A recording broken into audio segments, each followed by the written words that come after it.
Good evening and welcome to the Planning Commission's March 10th, 2020 meeting. We can have roll call. Shannon? Messina. Here. Fleming. Here. Ingalls. Here. Utrip. Here. Mandel. Rumpler. Ward. Here. Okay, and if we can all stand and join us in the pledge, please.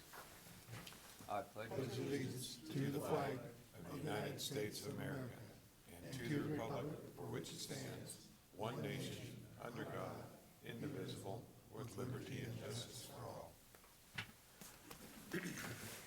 Thank you. I have February 11th meetings to be approved. Please. Move approval, Mr. Chair. I have a motion to approve. Second. Second. All in favor? Aye. All right, thank you. At this time, public comments could be made with anything that is not on the agenda. Excuse me, that's not on the agenda this evening. So if you wish to make a comment on anything else, please come on up. Okay. Commissioner comments. Anybody have anything they'd like to add that isn't on the agenda? Okay, moving right along. Staff comments. All right. Good evening, Commissioners. So I wanted to let you know that next Tuesday at the March 17th City Council meeting, they will be recognizing George Ives for serving on our Design Review Commission for 16 years. He's going to be stepping down, and his service is greatly appreciated. So you're welcome to be there and see him be honored.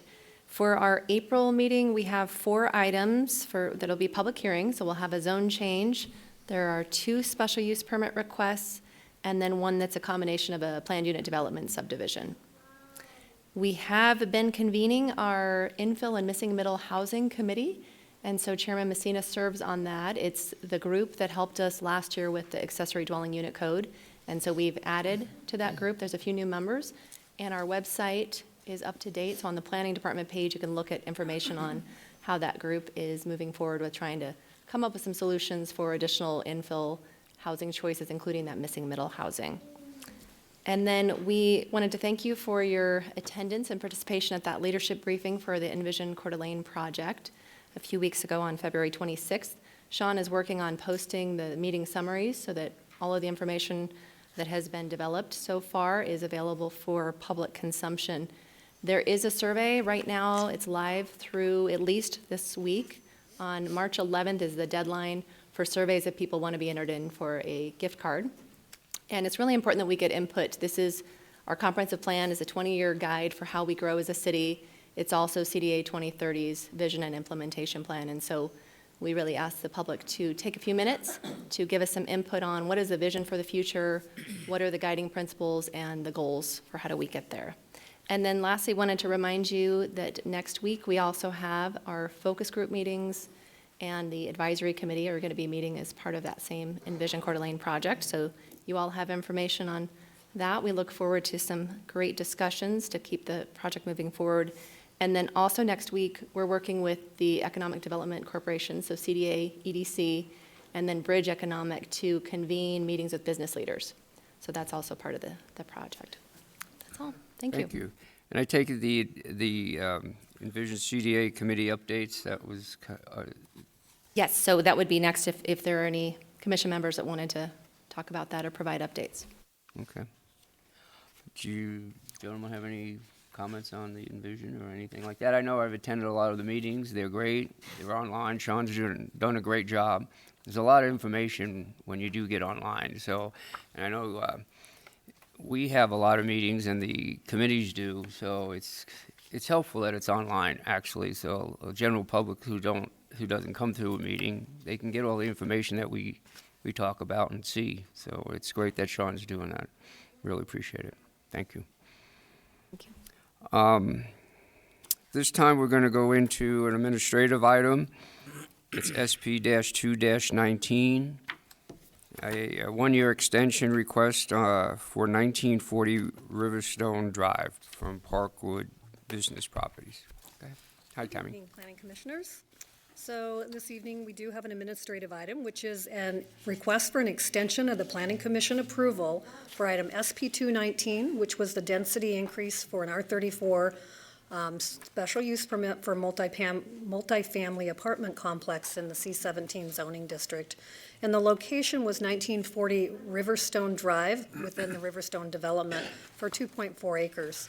And Parkwood Business Properties, doing business as Glacier 1940 Riverstone LLC, is requesting a one-year extension for that special use permit, which was approved April 9th, 2019. And it is set to expire on April 21st, 2020.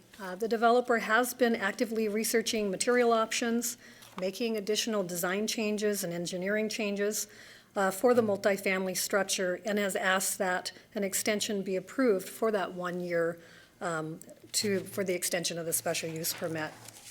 So section 1709-230 of the city code does allow the planning commission to approve an extension without public notice upon written request, as long as it has been filed before it expires. And included in your packet was a letter from the applicant requesting that extension.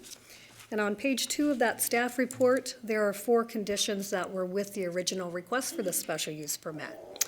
So the commission alternatives, the planning commission may by motion grant an additional 1-year extension of Glacier 1940 Riverstone for the approved special use permit for the R34 density increase, or the planning commission may by motion deny the extension request. Okay, good.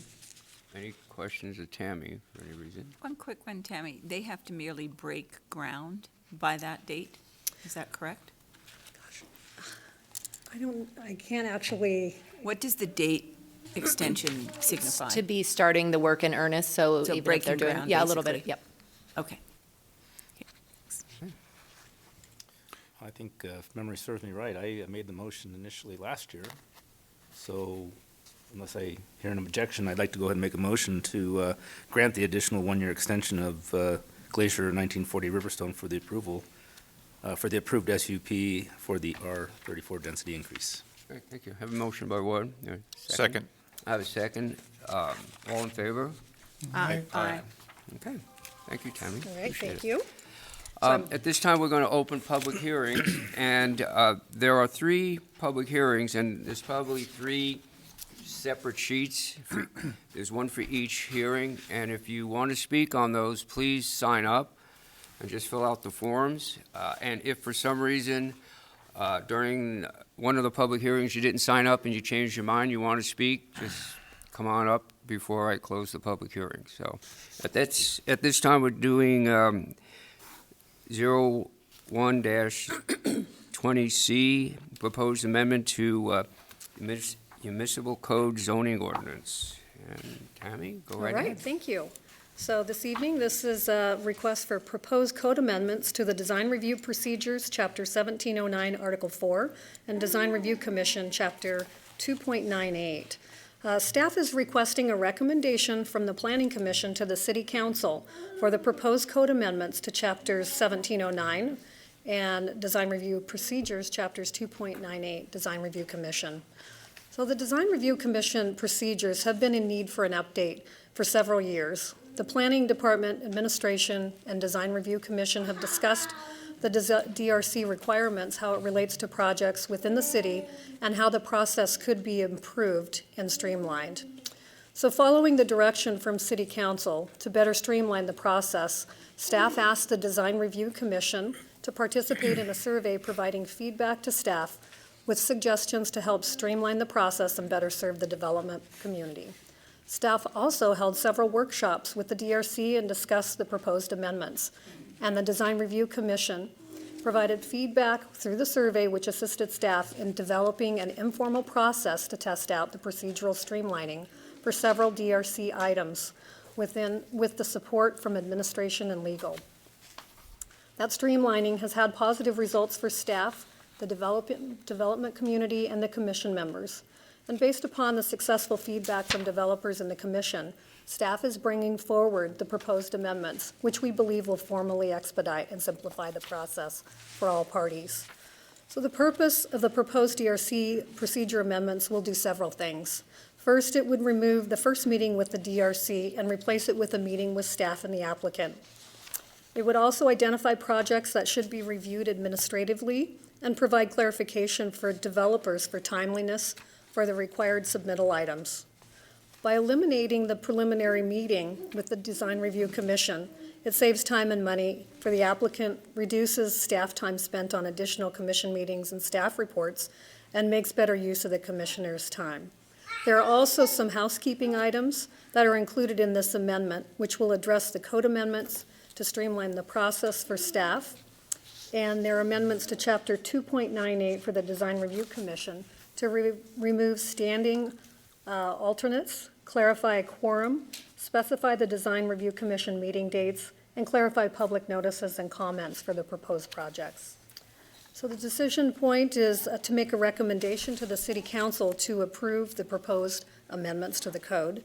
And in your staff report, we have also attached the proposed design review procedure amendments at a glance, which gives you more detail on what's going to be amended.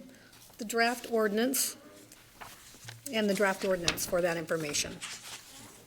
Thanks, Tammy. You're welcome. Do you have any questions, anyone, of Tammy on the design review?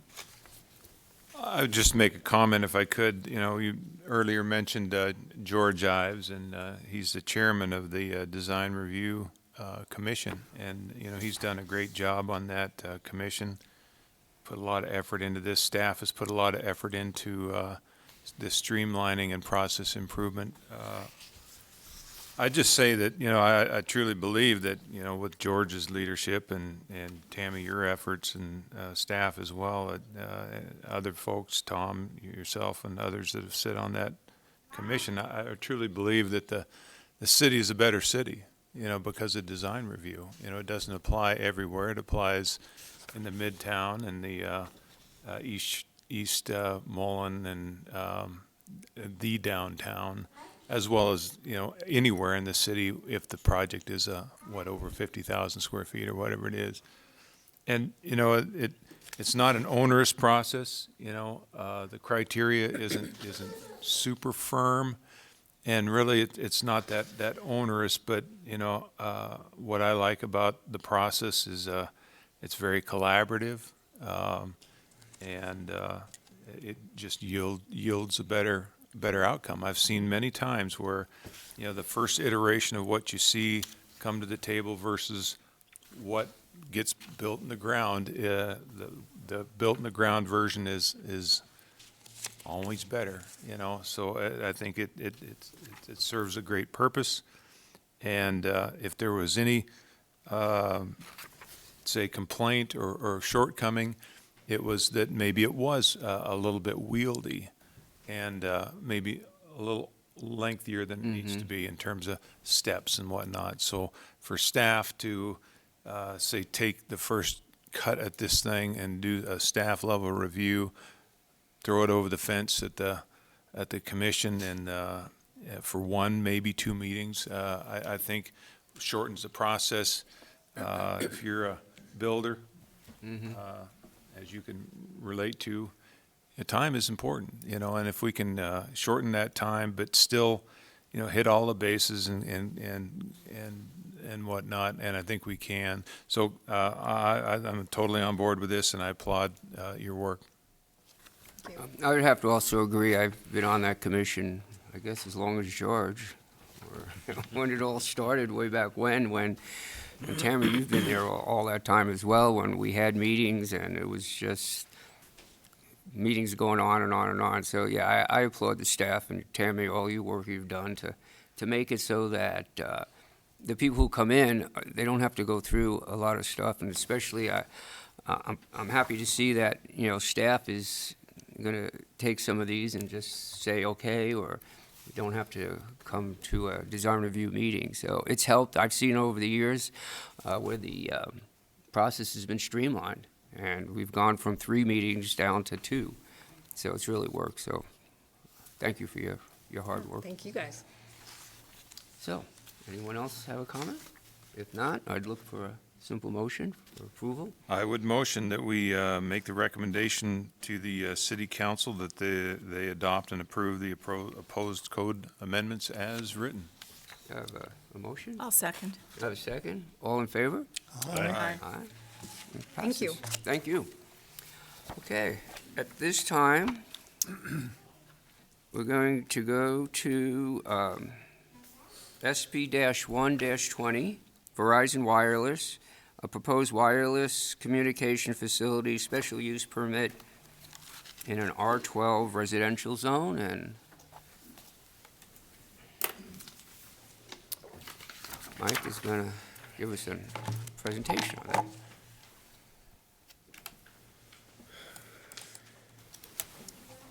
And can everyone hear us back there, by the way? Okay, great, thank you.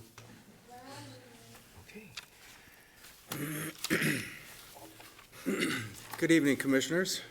Good evening.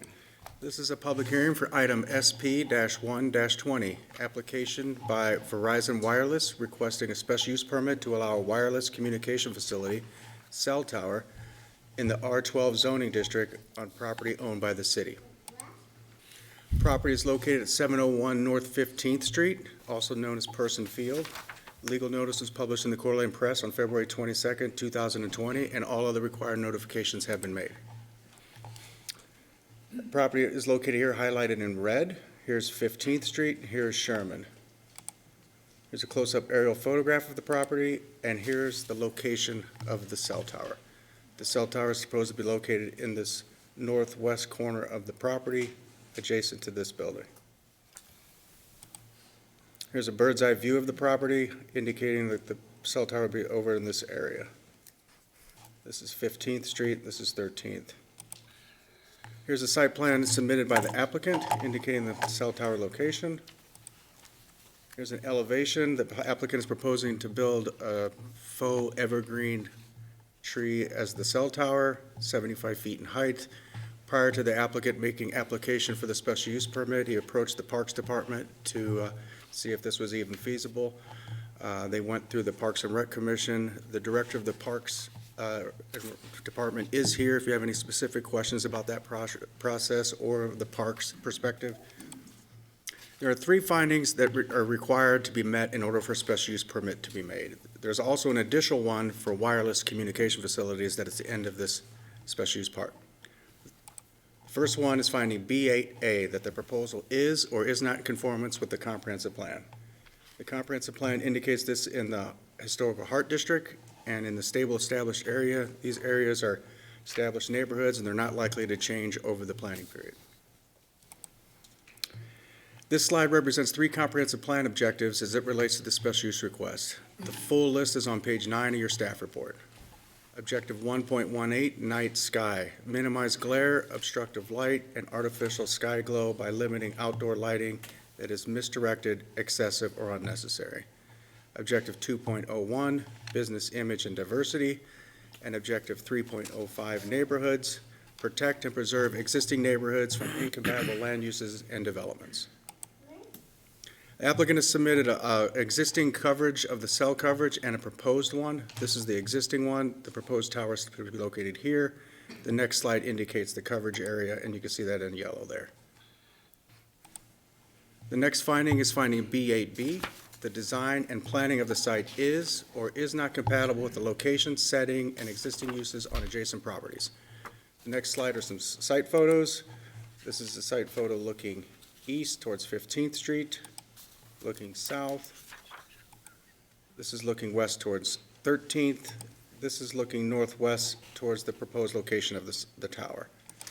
And this one is looking west at the proposed location. The applicant has submitted renderings showing what it would look like if the proposed tower is approved and built. You see this is the one without, this is the one within, with it built. Here's a rendering number 2, showing the 2 images, one with, one without, and proposed, or in rendering number 3, this being the proposed tower. Here's the existing zoning map showing R12 surrounding the property. Special use maps that permits that have happened in recent years. In 1997, there was a community education facility that was approved in this location, and in 1999, a community education for portable classrooms that was approved in 99. It expired, and then got reapproved in 02, and then that expired, and now single-family dwellings are on these lots. And in 05, a middle school was proposed to be built here, and that was denied at that time. Here's a land use map indicating the surrounding land uses, predominantly single-family, as you see, surrounds the property.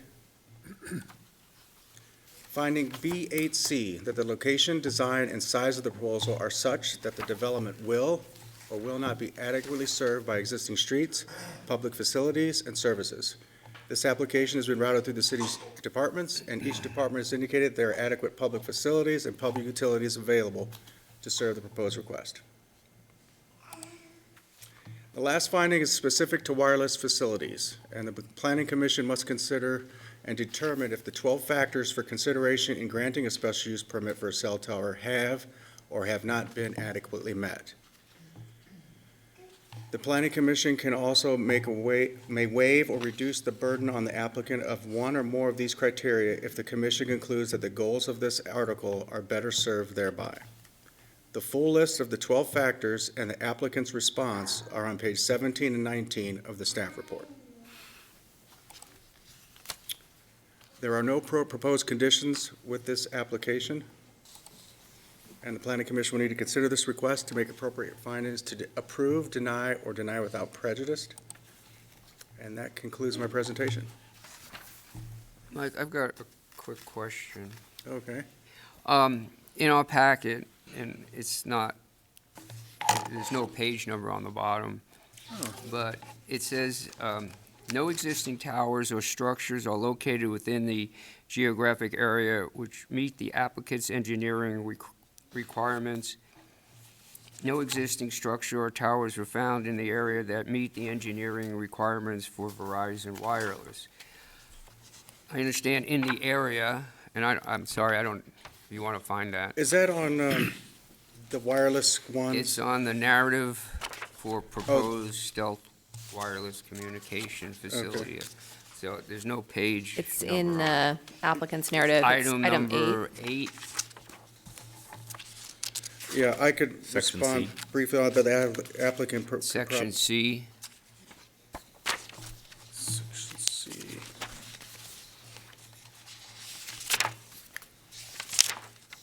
A says policy, B says provisions, Oh, okay, I C see. factors Yeah, and considered. the reason I'm asking the question, and I can understand in the geographical area, maybe you can Right. explain what that geographical area is, because we do have other cell towers in town, and I'm not sure if they're Verizon or not Verizon, or, I think some of the local ones they could not co-locate on, but I'll have the applicant address those. That was my understanding, that they were unable to co-locate all on right, those. I can ask the applicant that Okay. question then. All right.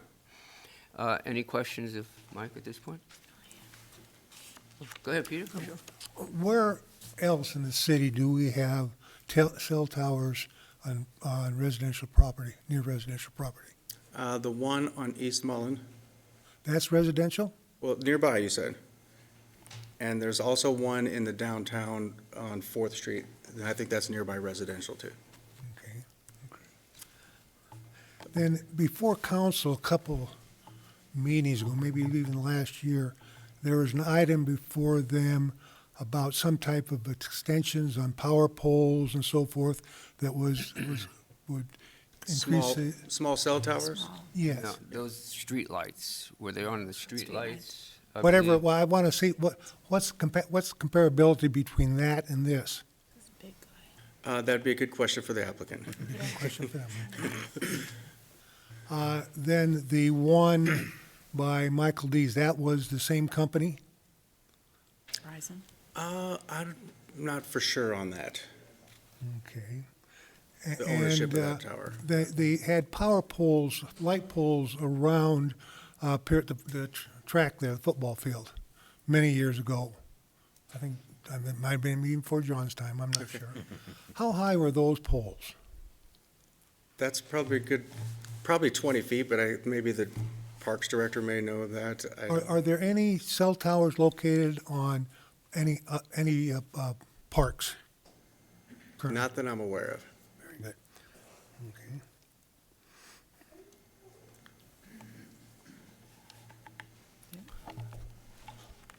Well,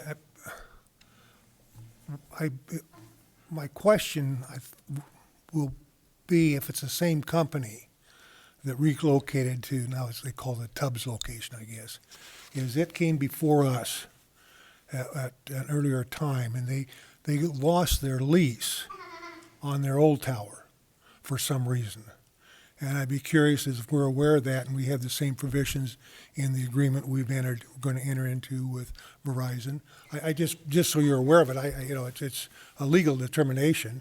And secondly, I think there was some discussion about the fees and so forth. And hopefully we have some understanding of that also.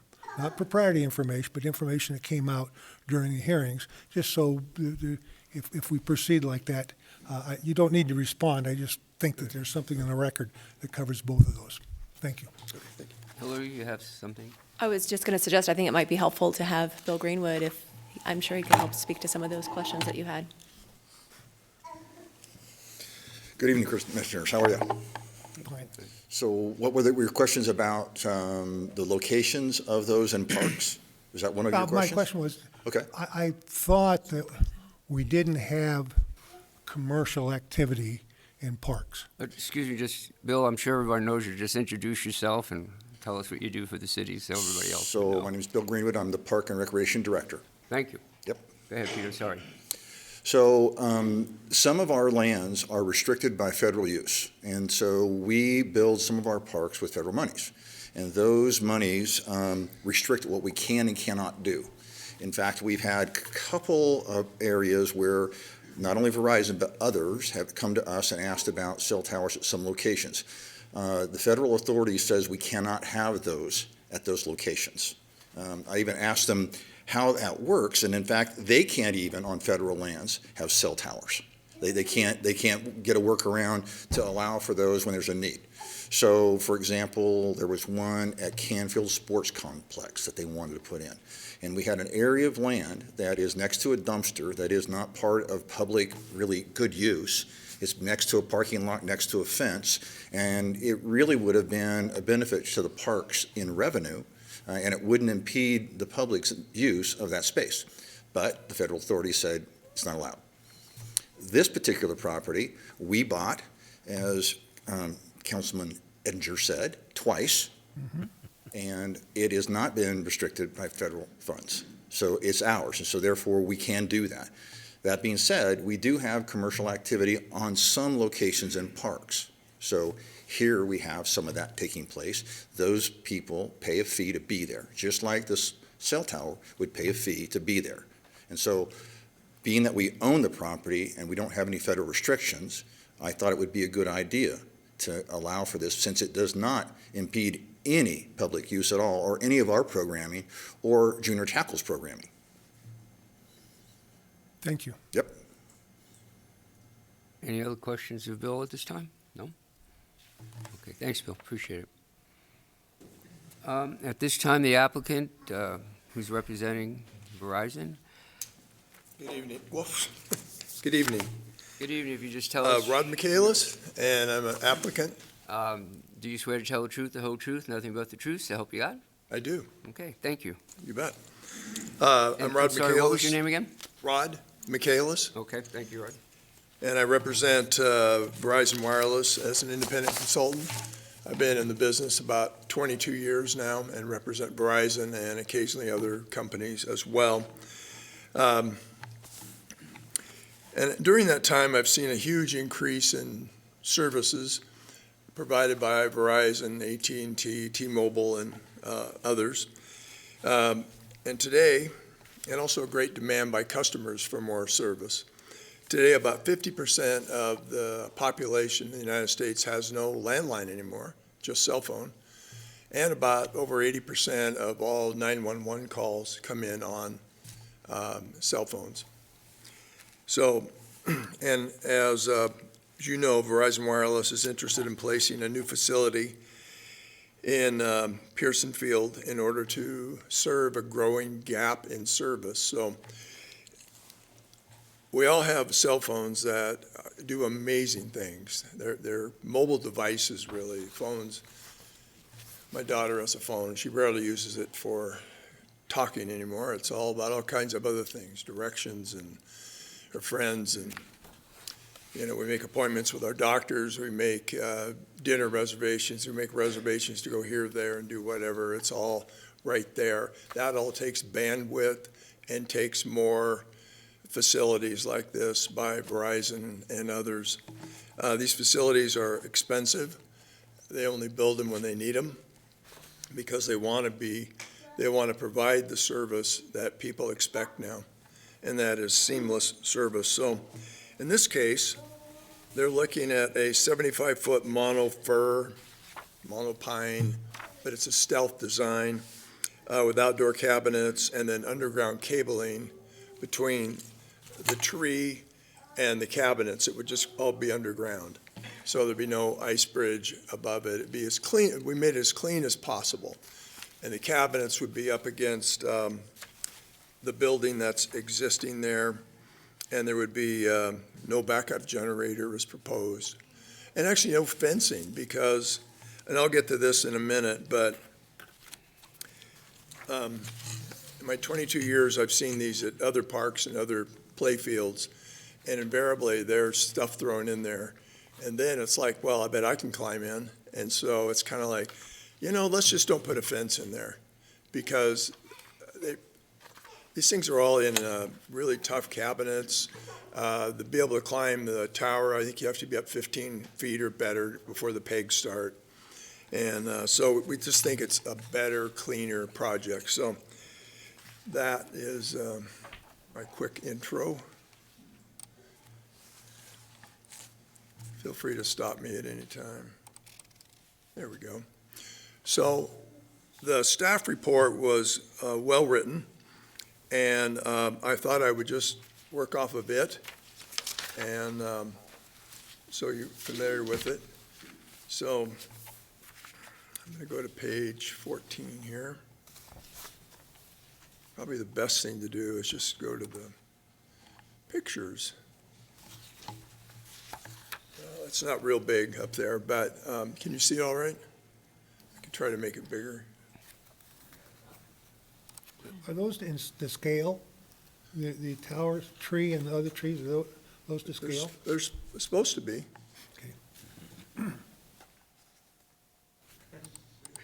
What I say by that Sir, we is- can We help. can put it on a slideshow, so it's larger. Oh, can you? Don't do that. Okay. Thank you. Appreciate the help. So you can see that the 70-foot monopine and the trees next to it, right next to it, there's one that's 93 feet. The one next to it is 124 feet high, and the one next to it is 119. So we have this done, paid for, we pay for it, and an engineering company does it. They're experts at it. I don't do it, and so they have it surveyed. They surveyed those trees, and they know how far away, and they come up with this. So it's pretty accurate. And I think there's a lot of concern when people hear, God, there's going to be a cell phone tower at this park, and I don't want that, and they look awful, and I understand that. So we're trying to do the best we can to make this as stealth as possible. We looked at, light poles. There's no other light poles there. That wouldn't make sense. They make stealth windmills. That would look ridiculous, I think. So we want to get along. We may be back, we'll be back in Coeur d'Alene again. Maybe me, maybe somebody else, but we want to be good neighbors. They want to be good neighbors. So I want to talk a little bit about, in the staff report, the gap in service is the next question we usually get. If we could go to page 5. Look at that, it's awesome. Thank you. So the tower location, the top slide shows what it looks like now. So, and my comments are made in red down there. So I put red so you would know that, not to blame Mike for that. But yellow means the level of service is very good. Inside buildings, and that's downtown Coeur d'Alene, and coverage is very good. And then the green is level of service is adequate outside if you're walking around and in cars, and white is poor service. So I don't know if this has happened to you, but sometimes you get your cell phone and you go, well, look, I got all these bars, and you can't upload or download data or make a call. So it's getting signal, but there's no capacity left. And that's the big problem right now, is capacity. So this would fill that area with a lot more capacity as well as coverage. The bottom slide there shows where that one goes in. You asked where other cell towers are. These are the Verizon ones that are showing there. There's one downtown, there's one over close to the freeway in Sherman. I believe that one's called Tubbs Hill, I believe, which is not near Tubbs Hill, but. And then there's one way north on the other side of the freeway. Those are the Verizon ones that are in the area, and I did not find any other cell towers in that area that goes from green to yellow. And you can tell if we move the site to the north, if you look at the bottom slide, we move that, slide it to the north, then it's going to leave a gap of service behind it. And if we move it more to the south, it's going to make a bigger gap to the north. So engineers that do this for a living came up with this, and they said this is really where we need it to have the fewest, lowest, least impact on the city and give the best coverage. So they don't want to build 2 or 3 of these. They're expensive, and people don't like to see them, basically, even. So this is what we came up with. The next, can we go to page 8? More of my comments here. These are from the comprehensive plan. There's a historical heart district, and one of the goals is to allow for increased density. And so more people means more demand for service. And so I feel like this is probably supporting that goal. The next one, third bullet down in the middle there, it says increasing numbers of and retaining existing street trees. This is not a live tree, but you know, it doesn't look too bad. And so we think it fits with the district, or with the historic district goal in that. And then go to page 9, please. So this is a couple comments here on night sky. This is not lighted. There's no lights on it. So it won't impact that. Economic development number 2. The goal is to promote opportunities for economic growth. I think, as I just discussed, better wireless communications promotes home offices, less traffic, less movement. And I work on my home. I have a home office. I know many, many people do now. It's very common. So I believe it would help support economic and development. Business, image and diversity.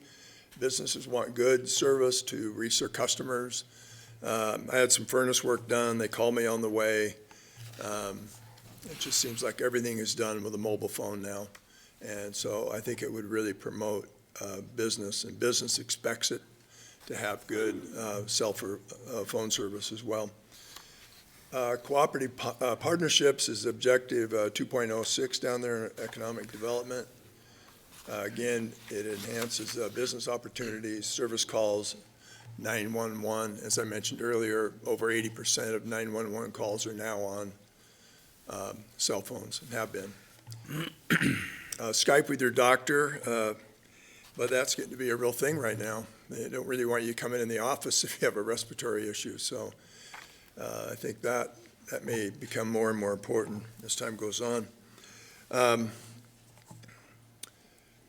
Goal number 3 is actually, I think it's home environment. I think it was a typo there. And we're proposing a quality faux tree to blend in with the neighborhood, because Coeur Lane has a lot of beautiful trees, and just keep with that theme. The last one, capital improvements, it's considered an essential service. in the code. And wireless communications, we've already covered that. So try to skip. Please stop me if I'm going too fast or missing something. Page 10, please.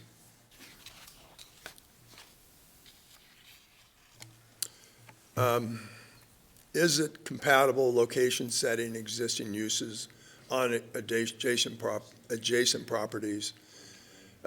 This was previously approved by Park and Recs Commission, as you know, and I believe in part because it was a faux tree. I think it looks pretty good. It also provides better service and some revenue to Parks and Rec. The difficulty here, as Mike pointed out, is that all of this area is residential or within 200 feet of residential.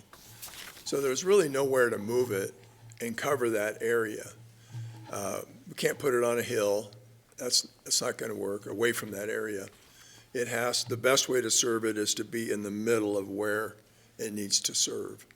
So pretty much everything around there is. If we go to Sherman, that's 1,800 to 2,000 feet away, Sherman Avenue, and it does have commercial, but it's almost all of this within 200 feet of residential again. And then what do we do with it? Do we make it look like a cell tower there? Do we make it look like a tree in a commercial zone? That's a little iffy. So we thought probably putting it as a fake tree up against other trees and blocked on one side by that building makes the most sense, the least intrusive. So this location right there is, let's see, are we on page 10? Okay. It's about 450 feet where we proposed it from Garden Street to the south, 450 feet away. And then 580 feet from 15th Street to the east, and about 80 feet to the nearest residence to the north. And then to the west, a lot of it's blocked by that building, and it will look like a tree after that.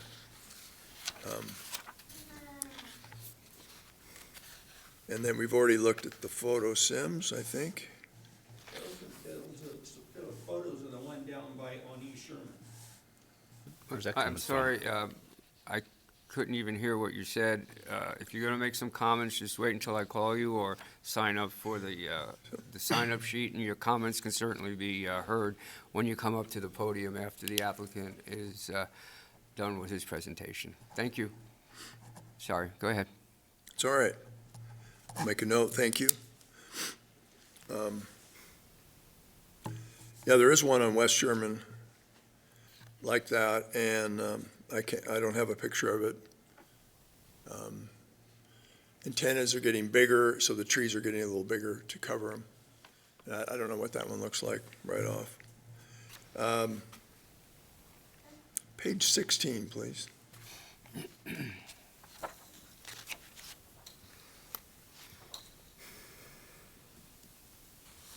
All right. This is a list of city departments, and I just read it quickly, but I don't think there's any issues there with the city on this location. And then page 17.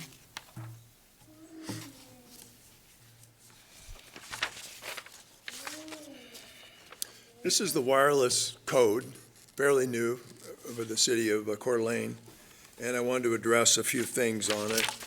And I think we've gone through the comp plan pretty well.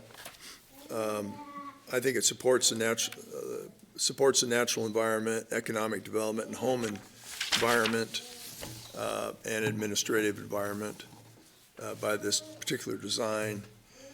We go to page 5. Could you do that for me? Page 5. There we go. So this is an inventory. The requirements of 1708-820, general requirements of the code, wants an inventory of existing sites Verizon sites. There is one site within 3/4 of a mile. It's Tubbs Hill, or Tubbs it's called, in the RF. It's on East Mullen and East Coeur Lane Lake Drive. It's about 4,000 feet from this proposed project. And if we move it towards there, then it's going to double up on coverage and leave a gap. So that's the nearest one. Verizon's already on that one. The next question on the general requirements is color. The antennas will be painted to match the monopine or monofir. Lighting, there'll be no lighting unless somebody's working on the site at night, and it would just be down low, for the technician. It'll be all approved by FCC, FAA standards. Verizon would obtain a site development permit and all permits. They follow all building codes. The visual impact, we believe, is mitigated by a faux tree, and we're using stealth technology, which is J on that one. And landscaping, we're not, as I mentioned, we're not fencing it. We're proposing to put in 4 or 5 arborvitaes between the main field there and that. It would just give us some block. That way if something went over there, the kids could go grab it. And we thought it would be better. I think we've already covered that. Other factors, this is C, factors considered in granting special use permit for towers. Height of the tower would be 75 feet. That's tall enough to accommodate another carrier, and we've got that, build it for that. And we've already talked about proximity. The closest residence is about 86 feet away to the north. The project is in a residential area because it's designed to serve that area. It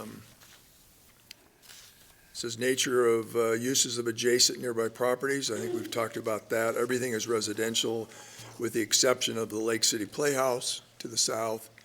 And on the arterial and 15th, there's a few businesses.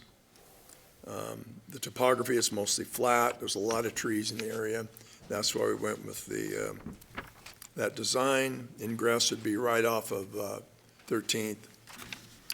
And we found no existing towers or structures in there. I drove every street and could find nothing that would be anywhere near tall enough or strong enough to support that.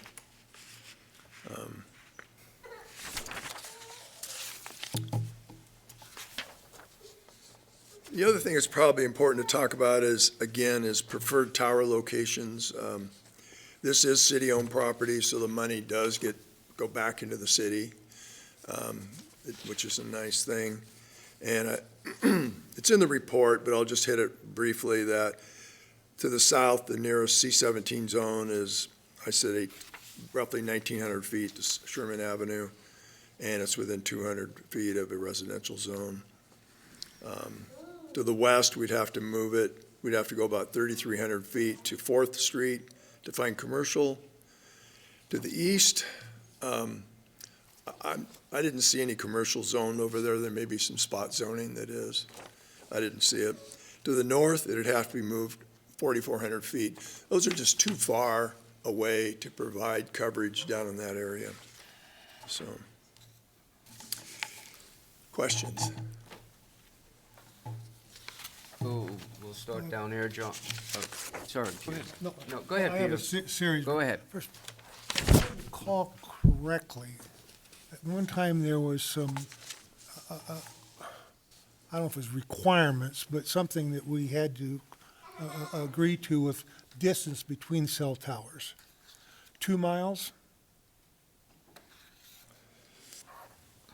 3/4 of a mile. That's what is required? But the applicant can demonstrate that there's a need, and if they demonstrate that need, then So if they demonstrate there's a need, it can be less than 3/4 of a mile? that's correct. When did that change? Wireless code that was adopted in 2018? Pardon me? In the new wireless code that was adopted in 2018? Okay. Secondly, I mentioned earlier, and I'm not familiar with all this, but the council passed something about cell towers, something on light posts, Yes. small extensions. How does that relate to a cell tower?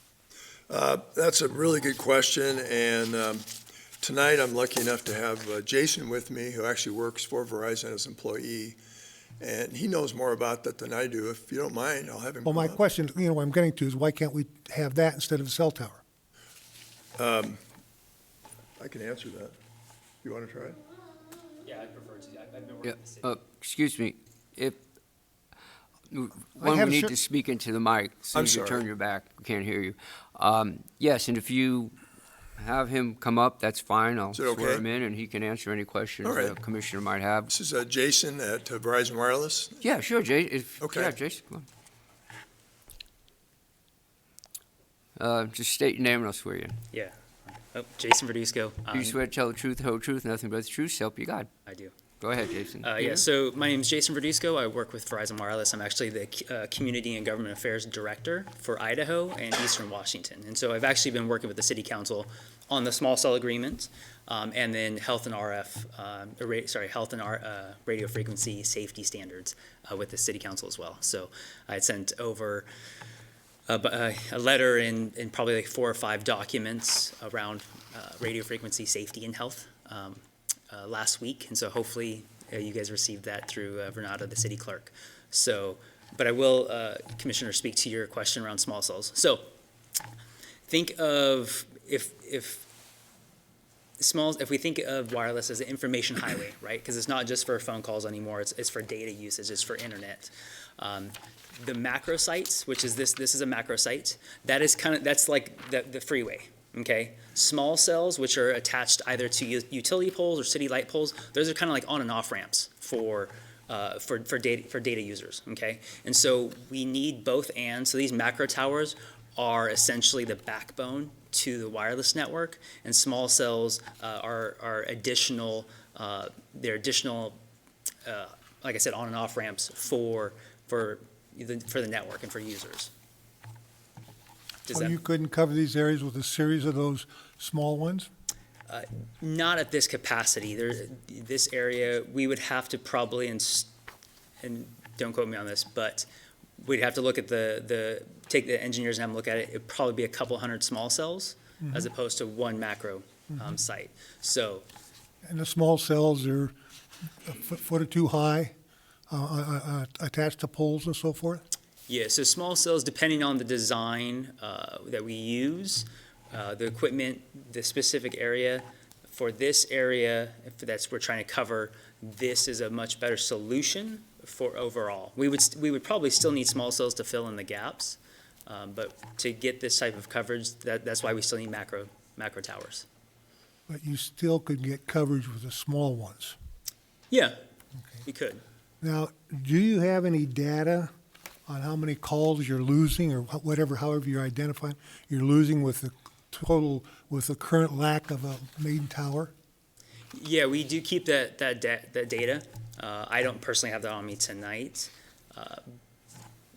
but I will reiterate what Rod said, our consultant, is that Verizon is not going to want to build and invest infrastructure, millions of dollars in a city if it's not needed, right? Very similar to the way cities don't build roads or install other infrastructure or water towers if it's not needed, right?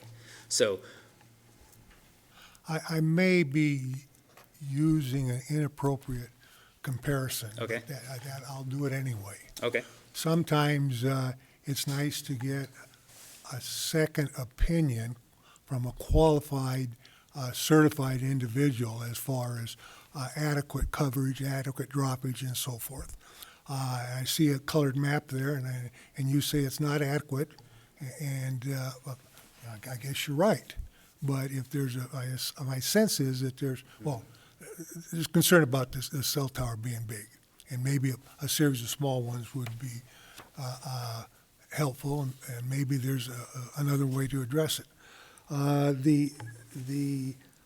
we're talking about also is the Tubbs Tower.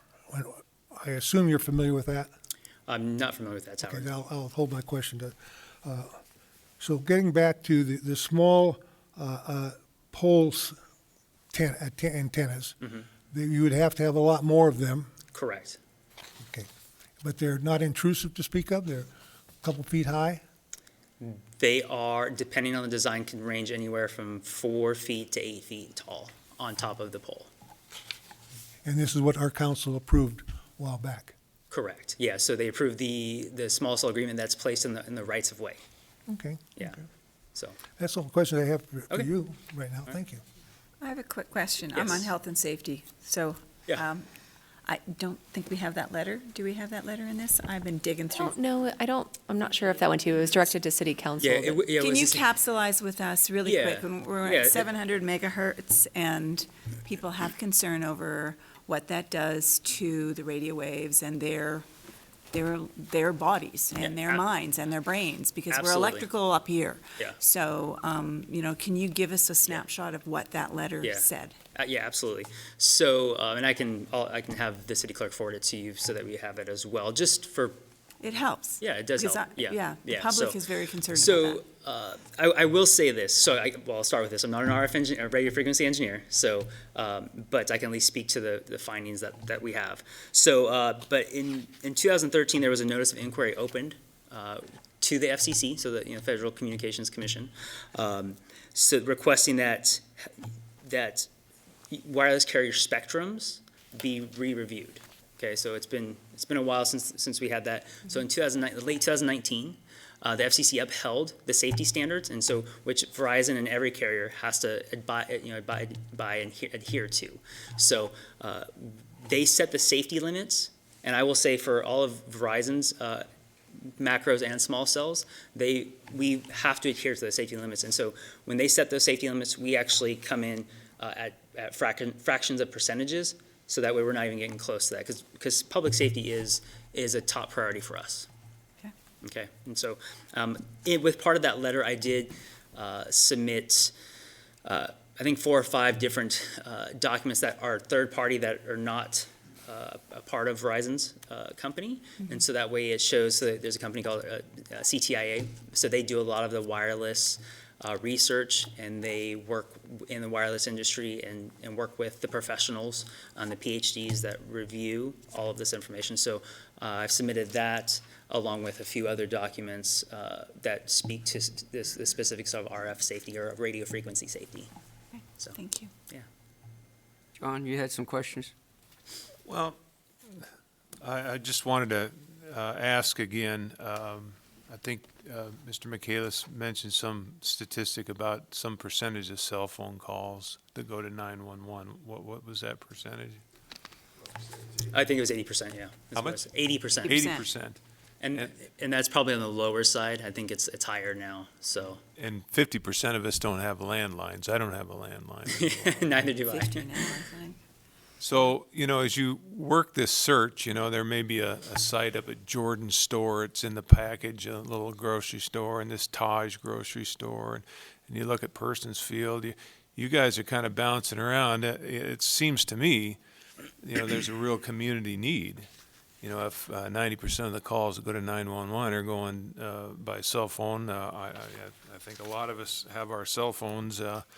We're guilty of that or whatnot. That's just something we need to have. This is like a utility. So, there's certainly the need, and you're looking at this search of where and whatnot, and you try to balance, there's no footprint at this Jordan store. There's no footprint at this other little store, and it looks like maybe there's a spot here that could be sited in Persons Field here without disruption to any park activities or whatnot. But just in the simplest of terms, where I was going with all that is, if this is not approved up here, then what? Then what do you do?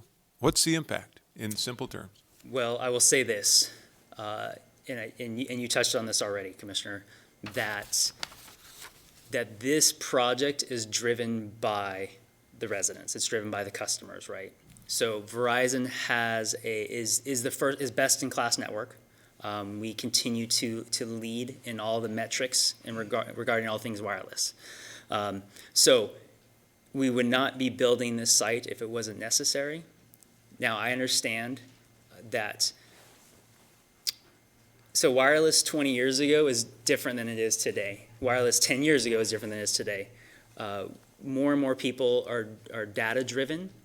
And so in previous years, it was nice to be able to put a cell tower on the hillside and just have it cover a whole valley. Well, those days are long gone. And so the question is, what's the best thing we can do for us as human beings in this area to stay connected, right?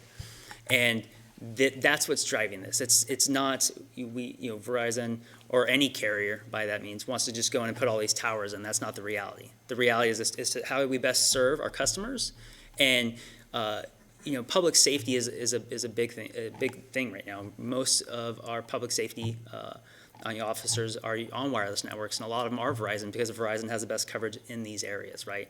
And so we want to continue to provide those services. If it's not approved, then Verizon goes back to the drawing board and say, hey, how do we best do this within the constraints that the city gives us, right? So. Mike, you got questions here? I do have one quick question, because I saw something in a public comment from somebody that's not going to be here tonight.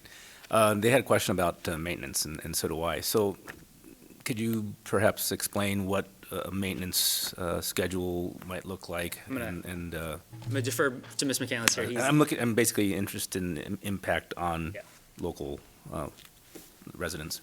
Yes, of course. Electronics are getting better all the time. Smaller, less maintenance. Typically, we say there'll be somebody there about once every 2 months after construction.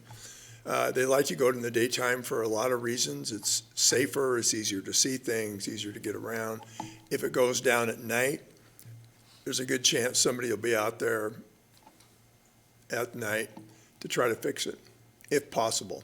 It depends on how busy the techs are and who's available, but Verizon wants to have 24/7 availability, but if they're there, they're not going to be climbing the tower at night. It's just going to be electronics. The cabling and the antennas they're pretty solid. If there's a problem up there, they'll deal with that most likely in the daytime.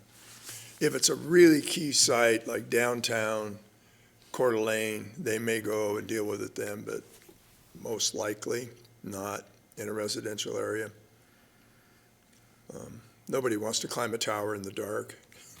We'll leave that to Kootenai Electric. I want to mention one other thing, and that is, as I've mentioned, I've been doing this a long time, and I've personally been involved in placing wireless by Verizon inside of major hospitals in Spokane and on one of the Kootenai Health buildings, because they all use it in their work. It's very important, and a number of jurisdictions, it's the backup for police and fire. And police and fire, especially fire, likes it because they can pull up on their, if they have coverage, what's going on inside of a building. They pull up the building plans and know what to do. What's most likely they're going to find in there, is there any hazmats or hazardous materials in there or fuel. So it's a great tool for them, and it's a real advantage. I've got a couple of questions on it. Yes. And whether Jason can answer these or not. One is design. I see the picture here. It looks like a tree. Right. And are there any exterior rectangle, because I've seen other cell towers in town, and I don't know which ones are yours or which ones are other providers or whatever.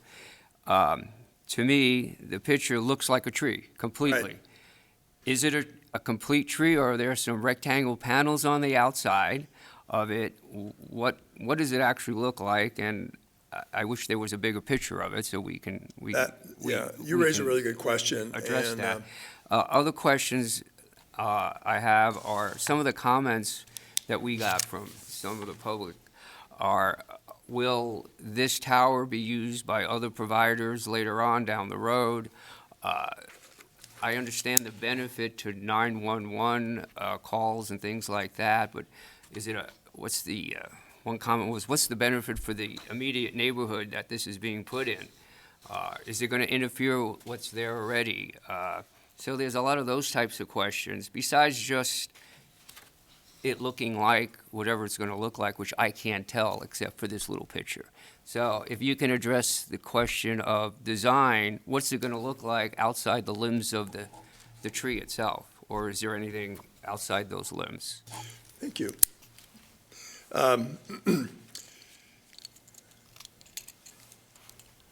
Ideally, all the antennas are hidden within the, in reality, it doesn't always work that way. Okay. And so the antennas are painted a dark green or brown, and they need to be within, so if the branches go out this far, the antennas need to go out not farther, further, I never get that right, but they need to be inside of that. And then if they're showing too much, Verizon has these, they call them socks with fake branches on them they can put over them and paint them, and they can blend in fairly well. We don't get too many complaints about them. A number of years ago, we built them pretty vertically, not too wide, and then Verizon and all the other companies came out with these really big antennas, and it's like, oh no. So we've talked, myself and Verizon people about, let's make sure this tree's wide enough to cover those antennas. So we don't want to end up with something that looks like a snake that swallowed a rat. This one councilman asked me about once, so. And we don't want to do that. Nobody likes that. So that's the design. We want to work hard, and I'm sure it could be a condition of approval that it looks like the drawing. Anyway, that seems like a reasonable request. Condition of approval. Let's see, you asked me a couple other questions. The benefit to the immediate neighborhood, let's say, and those are some of the questions Well, that. Today, if somebody walks outside, they're going to go, my phone works great, and it will. This time next year, maybe not quite as well. Maybe the year after that, it doesn't work very well at all. Maybe you go down towards, there's the junior high to the north, and the little markets there, and it may not work very well. If there is a big emergency in the area, then people can't get on. There's limited capacity. So an emergency, a big emergency at the school or the park or something, first thing everybody does is gets on their phone. Are you okay? You know, they want to know. And that overloads the system. And this would give a huge amount of capacity. Only an emergency right now, probably. But I think anybody who lives around the park right now would say, well, I have Verizon coverage. It's pretty good. But also, every year, there's new things coming out that we use our phone for. And with COVID-19, I get things from my doctor's office. If you think you have that, we'll Skype you. Don't come in, you know. And I think that's going to be, especially people that are homebound. If you're homebound around there, I think it could be a real advantage to where you can get your doctors and, you know, you can order for pharmacy, you can order food, you can order anything you want now and have it come right to your house on your phone. Transportation, I mean, it's pretty amazing. So, you know, that's not just today, it's tomorrow and the next day. Okay, great. So Verizon wants to be a little bit ahead of that curve when they can. And there's a lot of growth over here, as you know. So, did that answer? Yeah. Okay. Any other questions? Go ahead. Go ahead, Lynn. I have a quick comment. And it's not directed at Verizon, it's directed at cell towers in their entirety. This has been very ad hoc over 10 years and 10 years and 10 years. We don't, as a city, know where these all are. I think it's time to take an audit. I think it's time to find out. say, Verizon, provide us where all your towers are and where your small towers are. Time Warner, now Spectrum, where are yours? I think we need to do a shout out and say, we need all this information so we can see the dots on the map. Because right now, we're being asked to weigh in on something we don't know. And so I think that it's time for an audit. I think we need to bring all this back in because, as we say, everything's changing so quickly, we can't keep up with it. And we know we've approved towers up on Ramsey recently. There's a tree growing in Ramsey that wasn't there before. And so we're going to keep seeing this. And so I think it's time for the city to start to mind our own backside. And right now, we've kind of let these guys do whatever they need to do to serve us, but are we being served properly and within an entire view? So I'd say it's time for an audit. And I think it's on their behest to provide you the information. We shouldn't man up. We should be pulling this information in. And so that's just my thought. Go ahead, Peter. Well, very well said. Speaking of that, I'm a little, I guess, sort of confused now. This cell coverage here on our page 5, you show the without the coverage, and the bottom is with the coverage. Right. Now, the area to the left, that big yellow area there, is that served by one tower downtown by Lakeside? Probably not. These are the closest towers by Verizon to that site. So there might be other towers by There may be. Garden or Fourth or Right. Second? There might be others? So these aren't all the towers? These are all the ones in the area that were within, the closest ones to that proposed site by Verizon. And there's one that's it's about 3/4 of a mile, that's Tubbs. And I don't know where everything else at It Verizon. just seems like the yellow, or the green space that is going to be turned to yellow with the new tower is relatively small area compared to the other Right. towers. Why is that? Well, this one is relatively short, 75 feet, and there's a lot of trees around there, and trees absorb signal. And they don't want to have a really tall one right there.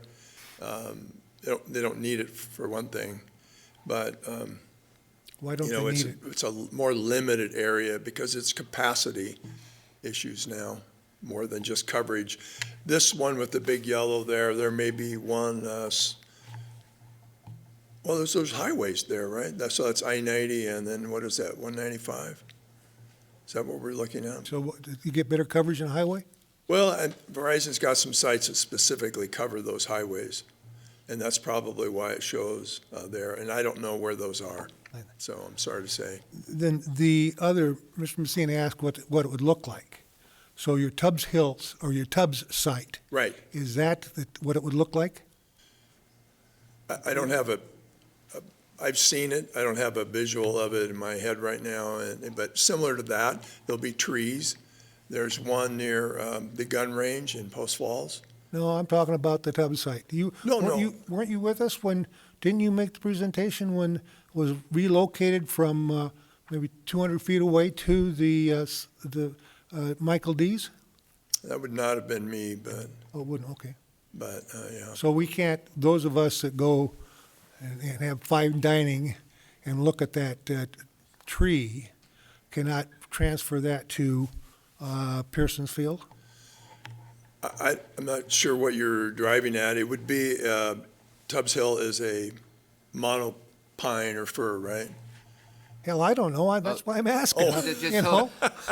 Hillary, I think you want to weigh in on I this a little do, bit? Mr. Chairman and Commissioners. So I'm no cell tower expert, but I do know when we worked on the code, and we did have Bob Dushin here helping us with the code, they were talking about that, I think also when the small cell came before the city.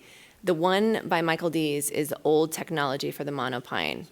They've all indicated to us in previous meetings and hearings that I believe that the design has been improved to look more like a tree than the Michael D's one. And I believe that one also has some of the branches have probably fallen off over the years, So is for Michael, what that's worth. Yeah, and there's a new one going up Of Sherman. on Ramsey. That looks a lot better. because I remember a number of them that we did approve, because in the beginning stages, the designs weren't what they are nowadays. Right.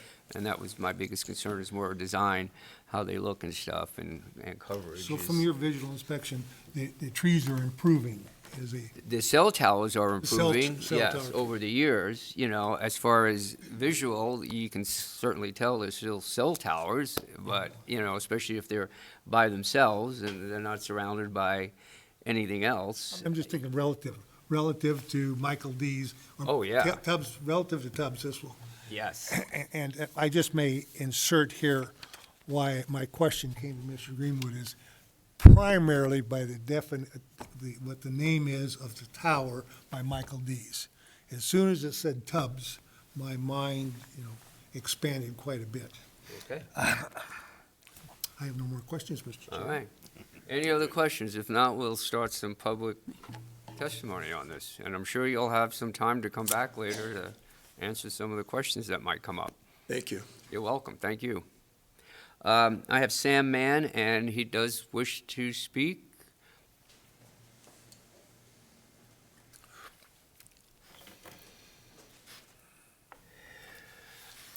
Thank you for your patience. And Sam, just state your name, and I'll swear you in. Sam Mann. Do you swear to tell the truth, the whole truth, nothing but the truth? Yes. So help you God. Go ahead, Sam. Thank you. First of all, you guys need to check back some of your records. 3 years ago, when they wanted to build a Boys and Girls Club down here, the city council voted that there could be no commercial or residential or anything built on that park. That park is used more than probably any park in this town. The area where they're wanting to build that out, when they're playing the junior tackle football, the parents go over there and put shades up keep the rain off of them and the sun or whatever, and they all picnic over there in that area. Okay. That is used all the time when there's soccer or football games there. And that park is not big enough around different places to get too much building, but your city council voted that they could not build anything there. There's also a 16-foot height limit in that restriction in that area. And that tower is going to be 75 foot. And I don't want to look outside my living room or my dining room window and look at that thing all the time. And according to him, the residents around there aren't people, because the people around there don't want to see it that I've talked to. Okay. We fought and fought because the city paid over $800,000 for that property over there that not be used for other uses but sports. You got the junior high down there uses those fields for all of their PE and everything. The Boys and Girls Club uses it all the time. There's day camps for kids there all the time in the area where they're going to build at in the summertime there. We don't want that ugly thing, because I went down to Sherman and seen that, and he wouldn't show a picture of it. And I'm going to have to go out on Ramsey's and see what it is over there, but I don't see how they can build that cell tower with what they put in there for antennas, and it looked like a tree. I appreciate your comments. I can't comment on Yeah. what the city Yeah, approved. the one at Michael D's is not. atrocious looking. And we don't have that information here, and I don't know Yeah. if staff That's has because any Verizon's information afraid on to it. show you. I'm sorry? That's because they're afraid to show you. Oh, well, Yeah. we all have what we have in front of us, so. I know it. I apologize for I've not. dealt with Verizon before. My wife worked with them for 15 years, so I know a lot about them. Okay. And I don't trust them. And in fact, when he says that people, the way he stated that with the people around there, he don't think the people that live around there are people. You know, he needs to choose his words better when he's speaking at something like this. But, and what all else are they gonna put there? He said they're gonna put 12 or something of deals there. That's gonna take up even more space than the original 16-foot circle they were gonna use. Equipment and everything, because I went over there and there's all kinds of equipment the kids could get hurt on without a fence around it at Michael D's over there. Because I could walk right in there and climb on it if I wanted to when I was over there the other day. And you got little kids playing out there all the time. And I've also been told there's health concerns to having those too close. And it's not the distance from that cell tower to the first resident's house. All there is an alley between them. And how wide is an alley? 10 feet at the most? Yeah. Okay. We're getting misinformation. And I don't want the thing there. And I've talked to a lot of other people around there, and they feel the same way. I'll get a petition up, and we'll see how many people don't want it there. And I've driven all over that area, and I've never had a problem with cell service. And I know people that live there that use their computers, and I've never heard of one of them say they've had a problem. I mean, city paid over $800,000 for half of that field over there, and that's why the other previous council, you can talk to Ron Edinger about some of that stuff, because he was in on it when we were doing this. And that they took the vote, Woody voted on it too, that they would not let anything be built on that land. He said this is the third time they've wanted to build something over there. And the last time, enough of us were hearing enough petitions that the city council decided they'd vote that they would never build anything over there. And that's in your records. Thank you. You're welcome. Thank you. I have R. Carnes, not wish to speak. I have Bill Wolf. Bill Wolf, you do wish to speak?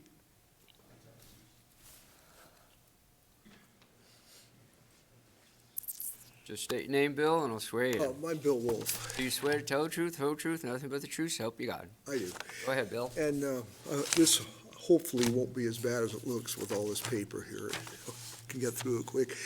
I want to say his name right, Michaelis was nice enough to call me the other day about the tower, so he explained a lot of it. But my questions are more for the city people and probably the staff. I'm a skier, so I spend time at Schweitzer and Warner Peak, and they have towers there, and they grow like weeds. And what used to be one is now three with buildings down below and whatever. And when I look at a proposal like this in a park, essentially, it's actually, I guess we call it a play field, but it looks like a foot in the door to me for expanded use. How will the city limit use if another provider wants to come in? Mr. Michaelis said there is room for another provider on that tower, but how many providers is there now in town? I mean, I can think of like 5 if you include Spectrum and DDS and Sprint and AT&T.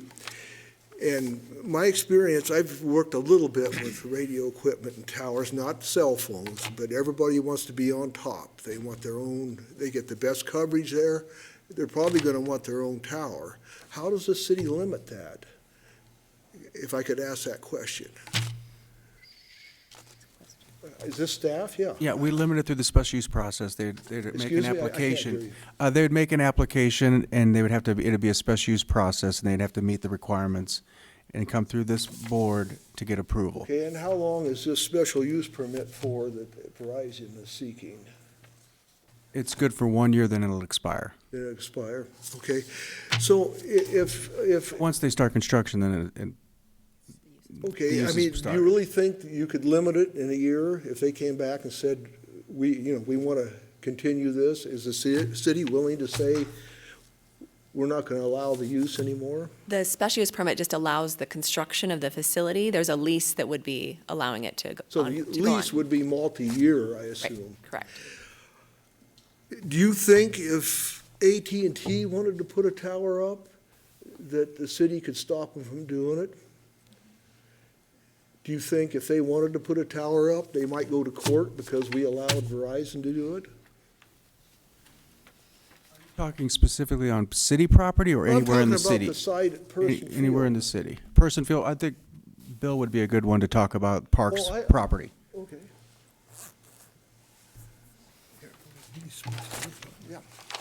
So our commissioners, our park commissioners, I don't believe would allow more than this one cell tower. So there's no fear about us having several of those popping up. So if you know much about our park system, you know we're all about green space, and you know how many parks we've built and how protective I am and my parks commissioners are of parks. And so there will, if this was to be approved, there would never be another one at that location. Not to say that at another location, another park, at another time in town, if somebody came forward with an application, that my commissioners would consider that. And they have considered this one, and they thought that this small footprint was acceptable because it doesn't conflict with any of the use that's going on out there. I've been out there a bunch of times with folks, and there might be a few people over in this corner, but there's plenty of room, and most of the parents that are watching football and soccer are along the edge of the line. Not many people go outside the track, and hence, that's why I thought this location might be acceptable. So, to your fears, we're not going to put a bunch of different towers. No, excuse me. We stop them right here. And when they come to me and ask me about putting those in there, I talk to my parks commissioners and say, here's an idea. What do you think? Well, let me. Well, Bill, put this to excuse you. me, Bill, You're telling me- Bill, I know Yeah, this. sorry. I got both bills up there. We can definitely have a conversation, but let's get close Okay. to the mic, so, But you're thank you. telling me you would allow one person to, or one entity to put up a tower, Mm-hmm. but if somebody else came and wanted to do the same thing, just because they came first, the other people wouldn't be allowed to do it? Beyond that is because. Is that what you're saying, though? Well, no, yes, and beyond that. Okay. Beyond that, it has to do more with public space. I wouldn't, in good faith, have another one there because it takes up too much of the public space. Okay. There's no place in that spot right now that I think that would be acceptable. This spot, I believe, is acceptable. Well, So that's I'm not gonna fine. put it out in the middle of the field just to generate revenue. I understand that. So that's But how the you- decisions are made. Okay. Yep. But I also know that people have lawyers and attorneys, and if they want to put a tower there, there's nothing stopping them from asking for the court to allow you to do the same thing we allowed somebody else to do. I don't. Well, I'm not a legal come in I'm not on an that. Yeah, attorney. yeah, I mean, I'm yeah, just putting yeah. that out there. I Sure. see people get sued all the time for a million things. So it seems to me like if I was AT&T and I wanted my own tower and you just let Verizon have one, I would want one also. Mr. Wolf, let's kind of Yeah, okay, let me come back move to on here. Yeah, what your we're getting concerns off. are, because you do have, about Okay. less than a minute, but. Yeah, okay. So I guess the main thing, I think that we've covered pretty much everything. I'm just concerned that the city cannot stop this from expanding beyond one tower. And I also don't think the use is compatible with what is a playfield. And that's my feelings. I would hope that, well, one other thing is property values for people in the area. I live a couple blocks away, it doesn't affect me. Has anybody studied that? How it might affect somebody's property? I couldn't answer you on that. Couldn't I'm answer sorry. that, okay. You did mention the maintenance, that was one of the concerns I had. Yeah, okay, well, let's see. Addressing what,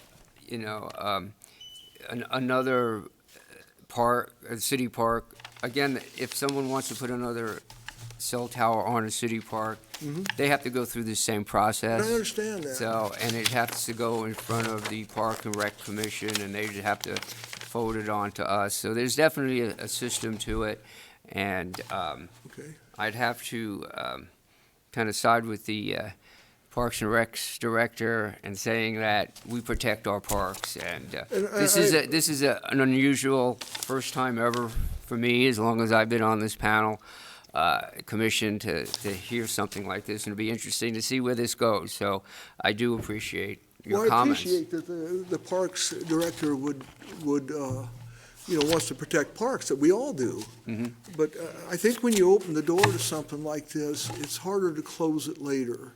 And saying that they can't do it is different than them not doing it. I Well, mean, as these you say, companies it might have- open the door, but we can Yeah. certainly close the door at the Parks and Rec Commission, as well as Okay. this commission here. We look at all the facts, and let's see where this goes this evening. Well, I'm not sure it fits in well with the community also, with what's there now. So I would hope you would consider that when you make your decision. Well, we have a few letters, and we have just a few people signed up. So, and this is, the notices were mailed out, so the general public had a very good chance of coming here, just like you did to address this, but I appreciate your Well, time. thank you very much for Thank listening to you. what I had to say. Mr. Chairman, I have a point of clarification. A question? Requesting point of clarification of the city. Isn't there a process, isn't there something that we follow on the location of towers so that we're not going to have a series of applicants putting towers up in the same place? There is, so this code that Mike's referred to, so the wireless communications code, there's several sections in there where it talks about kind of the location. They have to do locations analysis. They have to show us where, kind of like the one you saw on the screen. We also have the 12 findings that you, as a commission, have to make before approving this to find out, is it reasonable? Does it meet those findings as well as the special use criteria? And then there's an additional one, so if we started getting additional requests for this park, we can also implement this independent RF technical review process so that we could have another provider go through this process. We, the city, would be able to select an RF provider to help do an analysis, and that could be brought forward with part of the staff report for future. Analysis of whether it's actually needed because of the. Right, they could kind of look a little bit more broadly through the city and figure out what are kind of the needs in the existing towers. Thank you very much. Okay. Val Wolf did not wish to speak. Desiree Berwick did not wish to speak. Jay Troy did not indicate. Jay, you want to come up? My name's Jay Troy. Do you swear to tell the truth, whole truth, nothing but the truth, so help you God? I do. Go right ahead, Jay. I didn't say yes or no because I got the letter. I have a house at 1424 Garden, which is Garden and 15th Street, and I'm going, I thought for a minute they wanted to put a big building there, and it made me mad. No, that's a good park. So I came down to find out more. I came actually I got it on a Saturday, I think, and I came on Monday, and I went to the offices, and the girl goes, I don't know anything about what you're talking about. So she brought me around, and we looked at the computer. She brought stuff up. A couple of things we looked at, 75 feet. I go, well, that's better than a building. The other thing was 67 feet to the closest house, which is different than what he's saying because it was on the screen. I remember that. And I thought to myself, would I want that big tree next to me if I was 67 feet away? And the pictures that they've got, do they have a 67 feet away picture? You know what I mean? I mean, it doesn't seem right that they give you this far off without telling you, if you're living across the street, what's it going to look like, you know? I mean, these are just questions for me. The other thing I was thinking about was, I'm hearing them talk about all these people using cell phones. When you're home and you're using your cell phone, are you on Wi-Fi? I'm on Wi-Fi. I don't use the towers, only if I'm out in my car or something, right? So I'm going, so where is this going to be used? For who? Because about everybody's got Wi-Fi. The other thing I thought about was, well, I got $1,000, my phone over there is $1,000. Bought it a year ago. And then they come up with this 5G. So I'm going, well, my phone isn't going to get 5G. So I did a little research on 5G. Found out that 5G, they're talking about these little towers on top. I think they've got this really high frequency that they're coming in with. It's really good, really wide, really good, but it only goes like a maximum of 700 feet. So you have to have those around because they're not long distance at all. So I'm thinking, is this big tree going to be for 5G? He was saying, well, these little towers or little things on the poles, are they going to shoot over to this one to have it like be a cent? I don't know. See, that's confusing to me. I mean, they didn't say anything about 5G. Is this, because I know 5G is coming, and I'm just wondering if that's what this is. I think the last thing that I remember, got a friend of mine, lives in Southern California, went to school with me, college in Idaho. He is Peabody Engineering. He builds these big tanks for agriculture. And I'm going, I saw him in April. I said, how's it going with your engineering and your tanks? He goes, theirs are good, but you know what? We have a sideline now. I said, what do you mean? He said, we hide cell towers. I go, what do you mean? He said, did you ever walk around Disneyland? You don't see any of them. We hide them. So there's more ways to do it than a tree. You might want to look at that too. Okay. Thanks. Appreciate it. Thank you. Dan Franks did not I would like to speak. Come on down.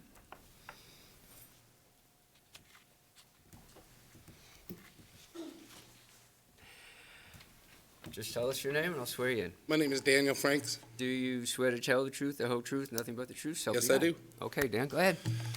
First of all, I'd like to, my name is Daniel Franks. I'm also one of the senior board members for junior tackle football. I've been doing this for 12 years, since my kids played in the program, and they're now through, and I continue to help with the kids. We have about 600 kids in our program every year. That's about 1,200 parents. It's about 2,000 parents altogether, or people, every Saturday from August through October. It's a lot of people that move through that field on a Saturday. I would know because I get down there at 6 a.m. to start putting those fields together, and I'm the last one to lock up the gates and leave at 6 p.m. in the evening. I spend about 400 hours in junior tackle football, free of charge. We don't get paid for our work. This is purely to help our kids play football. These are our only 2 football fields in the entire county that we can use for youth sports, for especially football.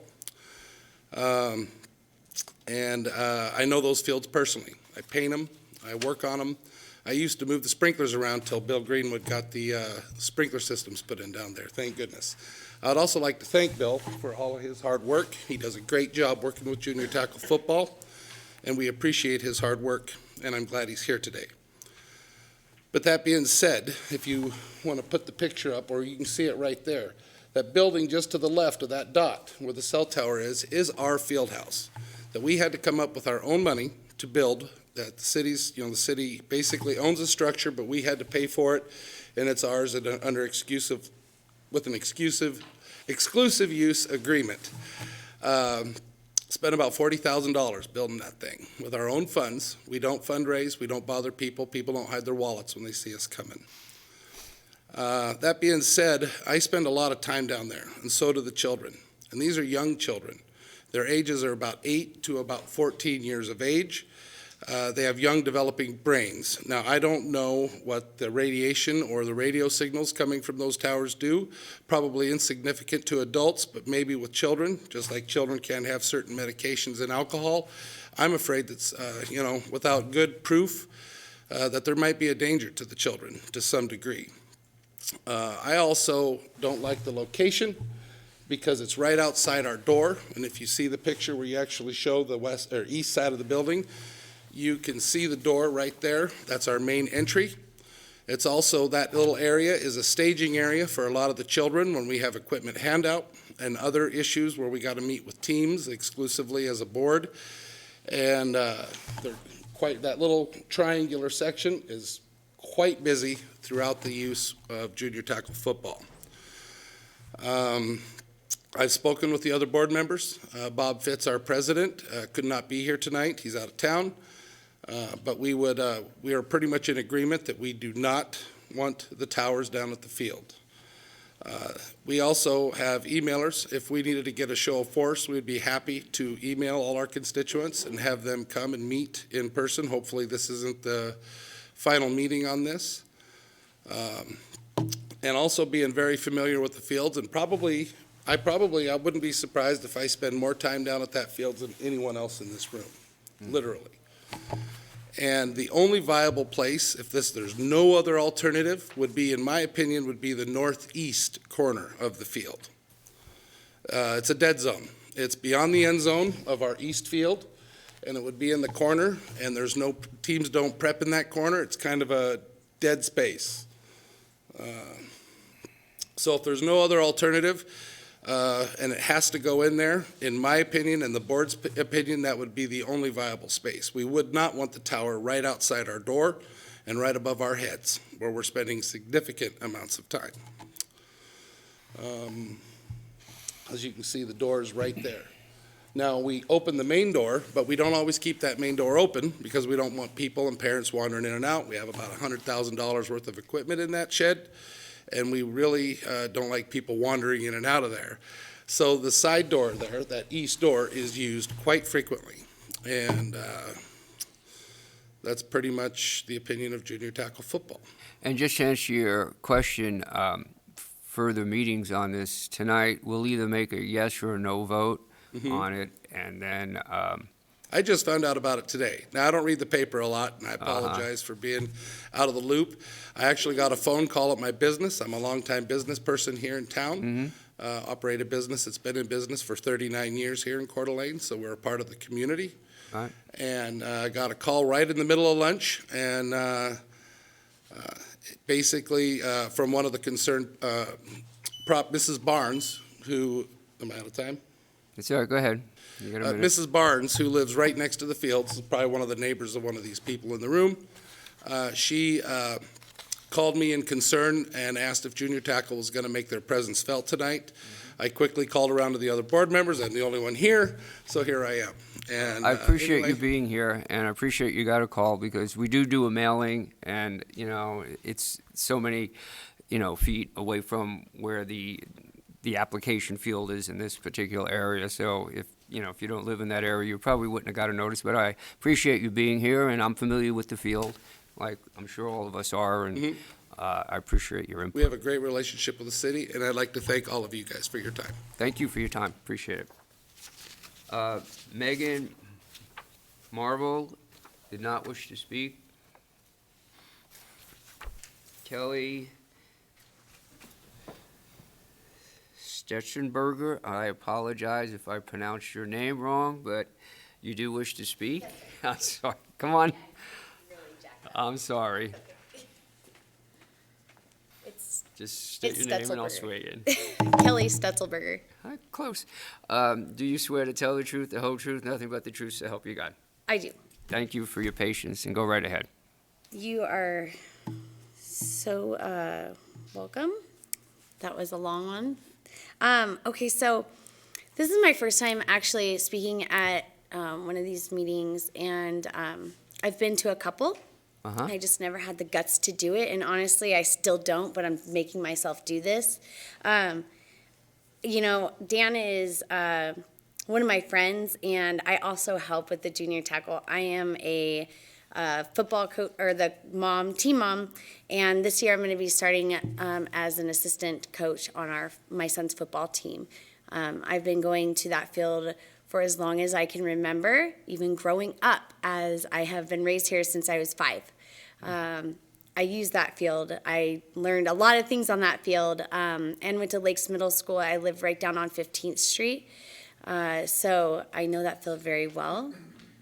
I can also tell you that besides junior tackle, there's so many other children that use that field for so many different sports. Even younger than that, there is also a playground on that field that little kids are on constantly. Where they have that, there you go. Okay, so where you have that, like Dan was saying, is literally right outside the door. There's a very small triangle.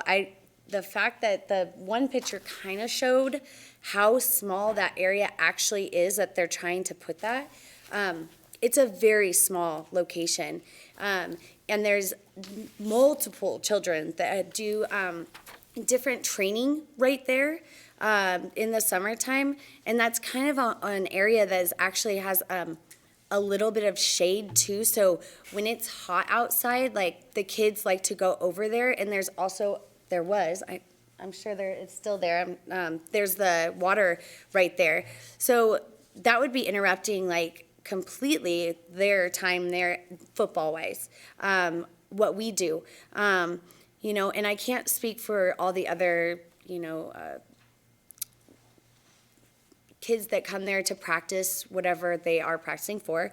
But I can say for us personally, it definitely interrupts our space for sure. But something that I really want to, I guess, touch more base on, and I'm sorry, I ran out of my house and I was very unprepared for tonight, but something that I'm really afraid of, and the fact that when Ms. Fleming, that you asked about the health concerns, that man gave you no answer. That was a runaround of that I'm actually completely can't believe there was no answer to your concern. There is a lot of health concerns when it comes to the RF frequencies of 5G, and that's what that will be, that tower. there's so many health concerns. There's multiple of studies by scientists that have proved that RF at that frequency breaks down cellular levels in bodies. It can give you cancer. There's so many different studies that are proving this. And I'm so sorry. I would have brought papers to hand to you guys, but like I said, I was really not prepared for that. But I would like to, ask that. I'm sorry, I forgot his name. The one that was speaking on the health concerns. He said that he did bring you guys a paper. I would like to see that paper if that's going to be made to the public on who he was getting his information from and who is supporting and paying for those studies. Because as we like to assume that whoever is speaking to us is telling us the truth. We know better, and so I would like to, if that's possible. I don't know if that will be possible. That paperwork is made public. I don't know how that works, but if it is, I would really like to see that as well. But when it comes down to the frequencies, it goes down to damaging your DNA and your cellular level, which your cellular level, that is what your body is made of.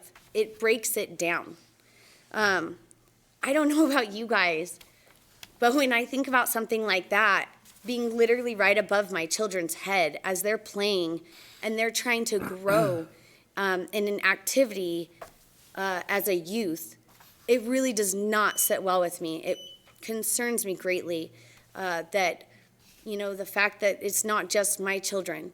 It's all the children. It's the children that are, that just come there to play during summer, that your grandchildren, your great-grandchildren that will be there. I don't know where you guys live, and I don't live near there anymore. But I'm concerned about the people that live around there, their health, that how across the alleyway right there, 65 feet or whatever, that's shorter distance than that thing is tall from people. And, I'm greatly concerned about what this can do to our children and our youth and their futures. I'm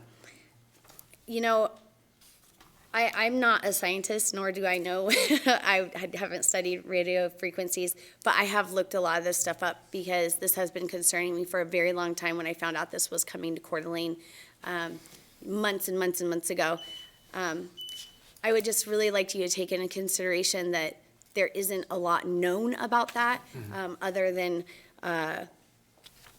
what he's trying to tell you. I would ask that you look into it deeper before there is some definite resolution to, I guess, the question. So I appreciate it. Thank you so much. I'm sorry for taking so much time. Thank you so much, you guys. You did a fine job. Thank you. Shanae Burton did not wish to testify. Okay. Is anyone else in the audience? Sure. Whoever, come on, I see two hands. Whoever wants to come up and just make sure you fill out the sheet later. Just tell us your name. My name is Jared McFarland. And do you swear to tell the whole truth, nothing but the truth, so help you God? I do. Okay. I want to start by saying, in general, I'm a big supporter of growth in business and industry in our community. I was born and raised here in Coeur d'Alene. I own 3 homes within 2 blocks of the park, so it does affect me. I think my main concerns with the project are, for one, it's in our park, and I guess I don't know what the city defines what our parks are supposed to be used for. But I think if Verizon owned a piece of property right here and they were looking for a special use permit to put a tower up on their own property, I could be more supportive of that. But putting it in our park, it just doesn't seem like a good use for the park. That doesn't seem like there's a lot of public benefit out of that. Another concern I had, I'm a millennial, I use my phone a lot for data, for everything everyone's talking about.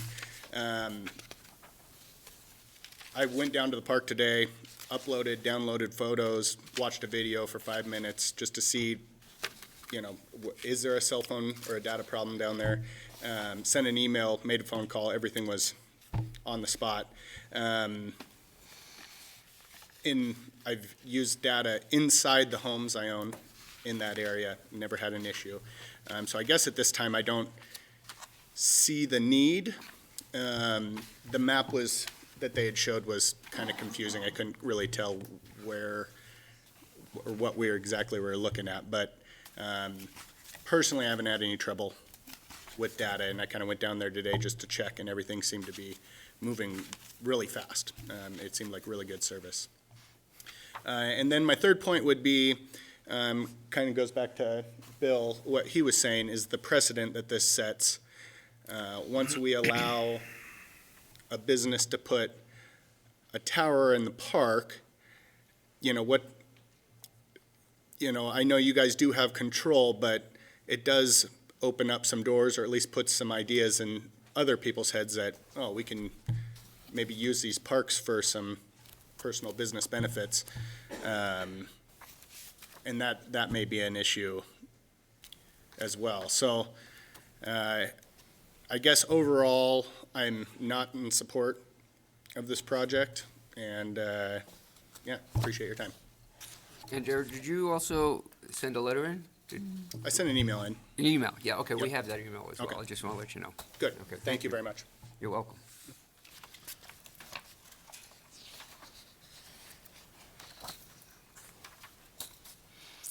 Good evening. I didn't see the sign-up sheet when I came in, so I apologize. No problem, we'll get My you name to is sign Michelle up. Dial. I'm sorry? Michelle Dial. Do you swear to tell the truth, the whole truth, nothing but the truth, so help you God? Yes, sir, I do. Go right ahead, Michelle. I believe we've addressed the issue of slippery slope commercial. My question, we talked about aesthetics in the meeting. The tower down by Michael D's is terrible looking. I live across the street from this. I understand that we need to have cell towers. We've got to have them there. The one single picture of that tower looks terrible, and I understand the company wants to put arborvitaes around the bottom. The deer will eat those within a day, so that'll be gone. Can they not look at making it look more like a clump of trees?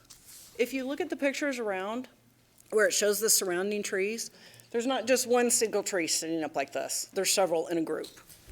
Can they not make a larger, instead of just one guy standing up all alone? If you look right to the left, or right to the right on this picture, you see there's a clump. We're just gonna have one oddball guy. Maybe it can aesthetically look different to be more pleasing. The second question, this lady had mentioned the one down at Michael D's. The branches might have fallen off. I understand that we're not all sure about where the megahertz come from and what it does to our brains. I darn sure know that a branch falling on a kid wouldn't be a good thing. So how does the company address that? So that would be a question. The second part, the gentleman is appealing to people's concerns for 911, and he made mention that many fire and police departments use Verizon as a backup. Does ours? Is that a backup for our fire and police? I mean, I don't know if that's a concern. Do we need to have that? The next question I would have is, for security purposes, is this tower or tree, whatever we're gonna call it, have cameras on it? Because I'd like to know if somebody at Verizon's looking in my backyard. So concern there. I understand not having a fence. I think that'd make it look worse than having that there. But I think maybe we could address aesthetics. Well, we need to balance commercial. I understand we need revenue. Parks don't come free. But I think we can maybe do something to make it look a little bit better and address some of those security questions of branches falling off on people and fences and that type of thing, or being right outside of a door and a danger to children. So maybe just a few more questions about what we could do with this piece of property. That's all I have. Okay, well, I appreciate it. The applicant now has time to come back and answer any of the questions that everyone has asked. and Okay. Hopefully, they'll address some of those for you. Some of those issues. Great, thank you very much. You're welcome, thank you. Anyone else? Nope, okay. Jason or Rod, you want to come up to address some of the questions, or do you want to? Now, The only thing I oh, wanted to wait, say I'm was. sorry, I believe it was Bill? Sam. Yeah, unfortunately, I don't know how to say this nicely, but unless you have something other to add than what I you do. said, I do. you had your. Yeah. All right, I'll give you I didn't. 1 minute. Didn't. Okay. It mentioned that the Boys and Girls Clubs in Lake School uses that for a playground now. Okay. They don't have any playground where they're at, and they're down there almost every day using it for a playground. Okay, I appreciate it. Thank you. Okay, at the time, the applicant can come up and address any of the issues, and hopefully you can Absolutely. speak to those. So I at least wanted to add to the RF conversation, at least the safety aspects of it. Yes, my first answer was general because I supplied city council and staff with very specific studies and research. So I will at least kind of, just because I know I have the public behind me, so I'll at least kind of give a very general overview.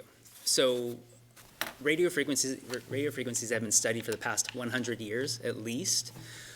There's a spectrum, we call it. And there's two sides of that. One is non-ionizing and one is ionizing. When you get to visible light, that is when the ionizing takes over, and that's where you have breakdown at a cellular level.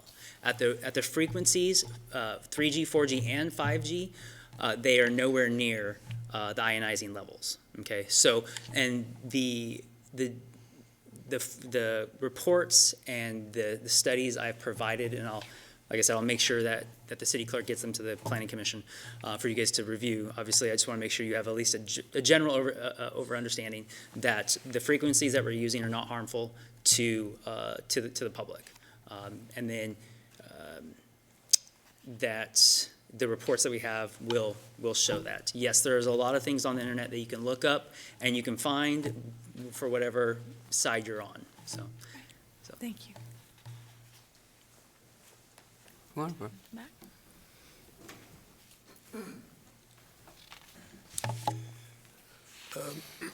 Thank you.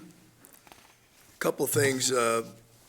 Somebody mentioned the height that's 75 feet is allowed by the Coeur d'Alene code for cell towers. The top, approximately the top 8 feet or so of this will just be branches, and I think, and then the antennas will be about 10 feet down below that. As far as co-location, other providers, and basically there's now the biggest providers are AT&T, Verizon, Sprint and T-Mobile merged. There's US West, New Vector, which is not terribly big, and there's a few others around the country, but the big three now are Verizon, AT&T, and T-Mobile. This has space for another carrier on it if somebody else wants to be on it. I don't know if that will happen, but if it does, there's space. The tower will be built to handle the loading and then co-location is strongly encouraged by the Coeur d'Alene code. And as mentioned by staff, it would take another special use permit. And the question that would always come up is, why don't you go on the existing tower? And I'm here to say that that would be allowed. There's a letter by Verizon in the file that states they would allow that. It's done every day all over the nation. Verizon, AT&T, and T-Mobile share space. They rent space to each other. Also, I would mention that somebody mentioned in your home use Wi-Fi and but we also use our cell phone in our home. We do both. And so, yes, I use my Wi-Fi a lot when it's working, and my cell phone seems to always work. So, and then as far as coverage goes,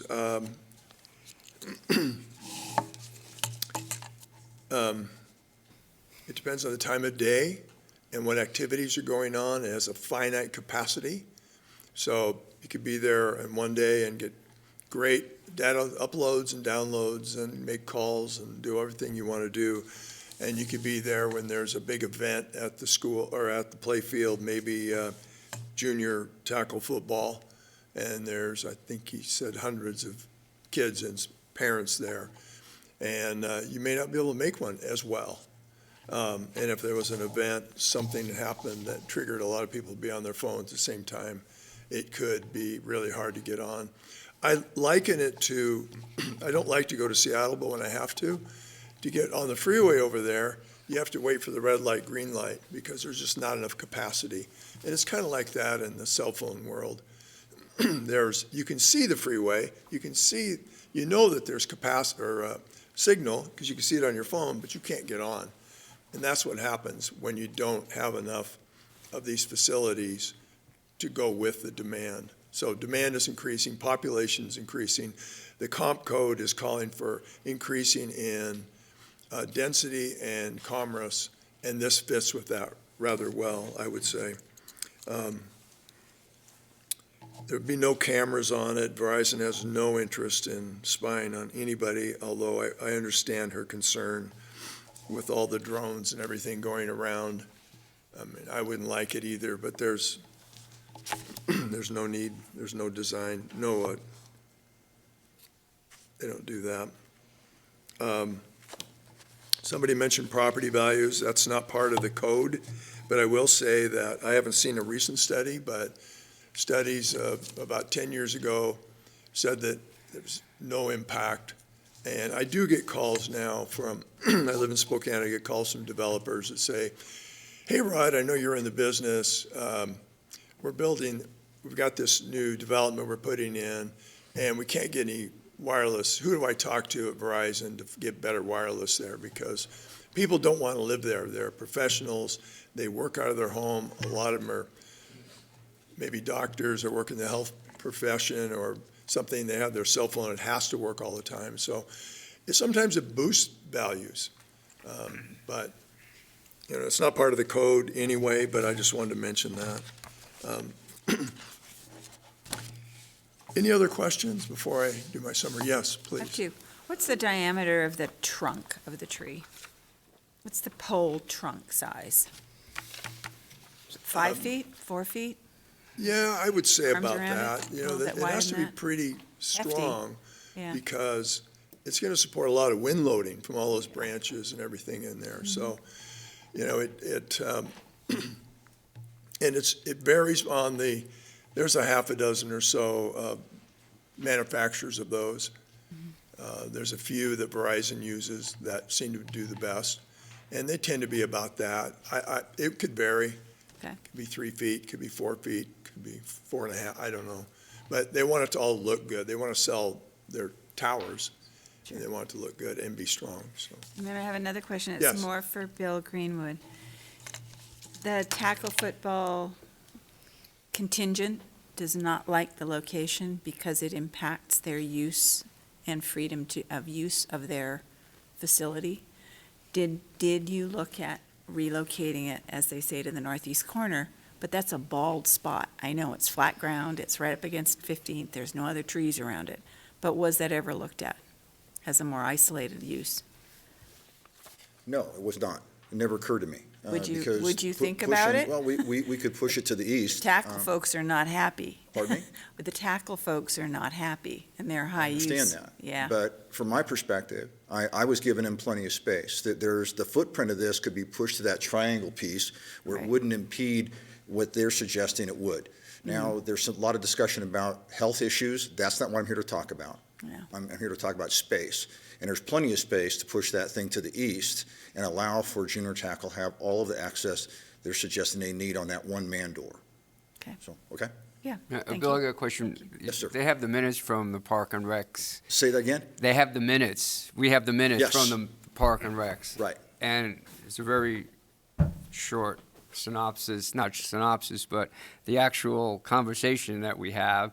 There wasn't much discussion during that Park and Rec meeting on a lot of the things we hear, because there wasn't a lot of public input at that meeting at all. Correct. And so the difference, the distinction between these two boards and that board was that this is about park space. Right. And really what I'm hearing, and I knew this would come up here this evening, was more about health. Mm-hmm. And so my commissioners looked at this as not in a health way, but as, okay, is this space really being utilized to the public good? Not really. Juneau Tackle has some access issues, but we can address that. And we could move that, like I said, to the east. But really, that's what this hearing's about, Right. and not my commissioners, really about park space, really. Right, and you didn't have designs or any of that? No, we had all this stuff here. You We did? absolutely did, yeah. We had all the same photos you see here this evening. They weighed in on it. Okay. And again, they looked at this in a way that is kind of tucked up out of the way of the actual ball fields themselves. They did not address the health concerns that were brought up this evening. Okay. That was not their charge. Right, okay, I appreciate it. Thanks, Phil. Thanks. Any other questions before I close public testimony? Go ahead, if you. I could just yes. wrap up if that's Oh, sure, okay? go ahead. I want to be encouraging and respectful and so forth, but when you come to us next time, it's much more helpful if we had more definitive answers, like on the tree size. I mean, it's somewhat a big issue. 3 feet, 5 feet, it would be more helpful. And again, I mean this in a constructive way, not a constructive. Good point. Thank you. Yeah, and thank you. They just vary, and they don't bid it till they get approval, that kind of thing. But yeah, 4 feet is a very good estimate. A lot of comments tonight. I think we've answered many of them. Probably still some remaining questions, but I will say that the decision is made on the comp plan and my understanding in the Coeur d'Alene wireless code. And I think we've met those. We've done our due diligence for alternative sites and believe the stealth facility is the least intrusive way to meet coverage objective.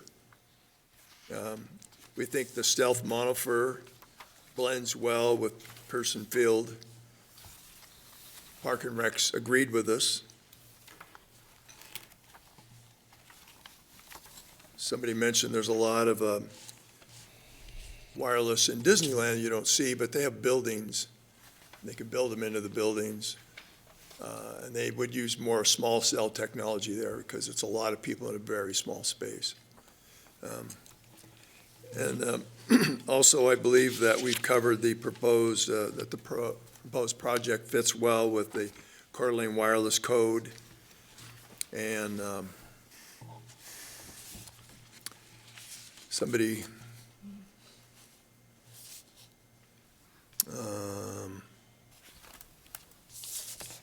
they mentioned police and fire. Police and fire may use Verizon now. I don't know if they do or not.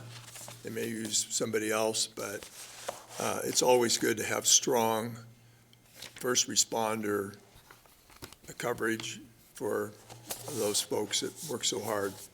And when we want them now. And I think it's a great idea to do that. Any other questions for me? Thank you for your time. Thank you. This time, we're going to close public testimony and bring it to the commissioners to motion, discussion. Go right ahead, John. Well, I think some discussion would be in order. I'm not ready to float a motion per se, but, this is a tough one. These are tough ones when, you sit here and you get a lot of negative feedback and, there's not, 20 people coming up here saying, yes, we'd love a cell tower, It's tough. It's tough. You have to really take a hard look. It's easier to get caught up in the emotion and just say, oh no, But we've got findings, we've got criteria, and we got to decide whether it's supported, not whether it's emotional. And it's tough. It's tough for me, and I'll tell you that this is a project that was vetted by the Parks Department. Vetted by the Park and Recreation Commission. They both support this. Yes, there's some visual impact for sure, but I think there's some mitigation for that. And, personally, I think the tree that we've seen go up, the cell tower on Ramsey Road, as the version 3.0 or whatever it is, it looks pretty good, frankly. And I think even that one sitting out by itself, it doesn't look so bad. And this one, I think, is going to have a better opportunity to blend in. There are some positives here. There's negatives, but there's positives. There's a necessity of service. This is about economic growth of the community. We're all about technology and commerce and networking and all this kind of capacity in order to. This is what we do. 90% of the people make their 911 calls by cell phone, and none of us have landlines anymore. Another positive is $12,000. Doesn't sound like a whole lot. It does if it was in my wallet right now, but in the grand scheme, as Bill Greenwood would say, that's a chunk of money. That's going to enable him to do, some good things in the parks. We have water towers. Every water tower in the city has a cell phone on it too, and the positives there. It helps reduce your water bill, believe it or not. There's the 911 safety business and whatnot. One gentleman spoke and said something about, hey, my cell phone works fine now. Well, in a way, kudos to, Verizon for thinking ahead. I-90 through town, I was born here. I-90 through town here was built in 1956, 2 lanes. Guess what? It's still 2 lanes, and if ITD in the state of Idaho had the foresight that Verizon did and thought about some capacity increases 40 years ago, we might have the 3 lanes that we desperately need today. So we need to be getting out ahead of this kind of stuff. So I'm not unsympathetic. I'm not unsympathetic of your comments and whatnot. I appreciate those. I respect them. But, I was born here. I played junior high school football right in that field. Over in the lower right corner, I played peewee baseball right there. So, I dig it, but I trust the Parks Department. I trust the Park and Rec Commission that they're doing the right thing, and it's a reasonable balance. And it's a tough one.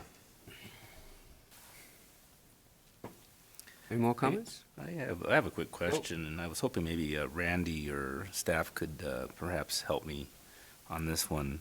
There was something said that it just makes me curious about the history. City council vote, something in agreement from back in the day.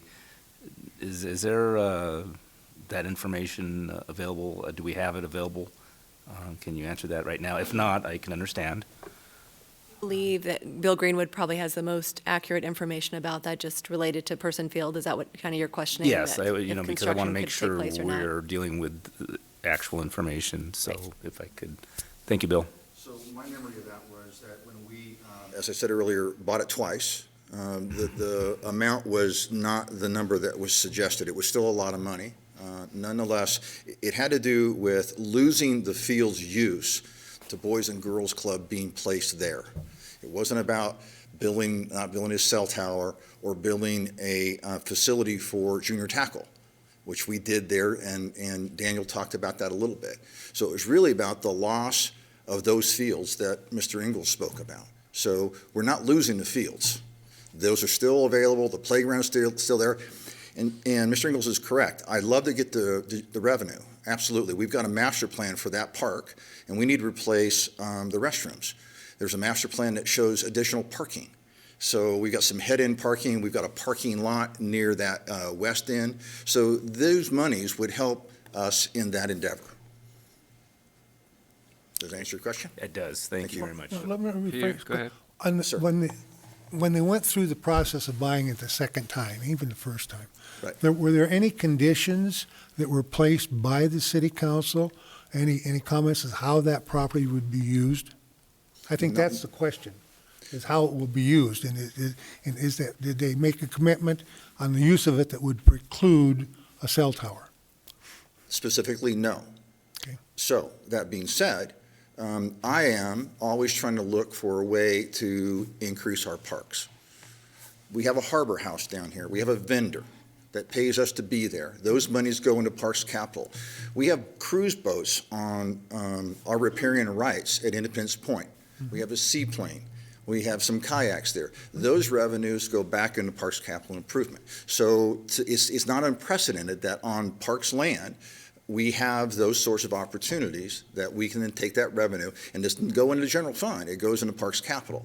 And so we can then use that to build and maintain parks. And I suspect you're going to have something like that in the Atlas property.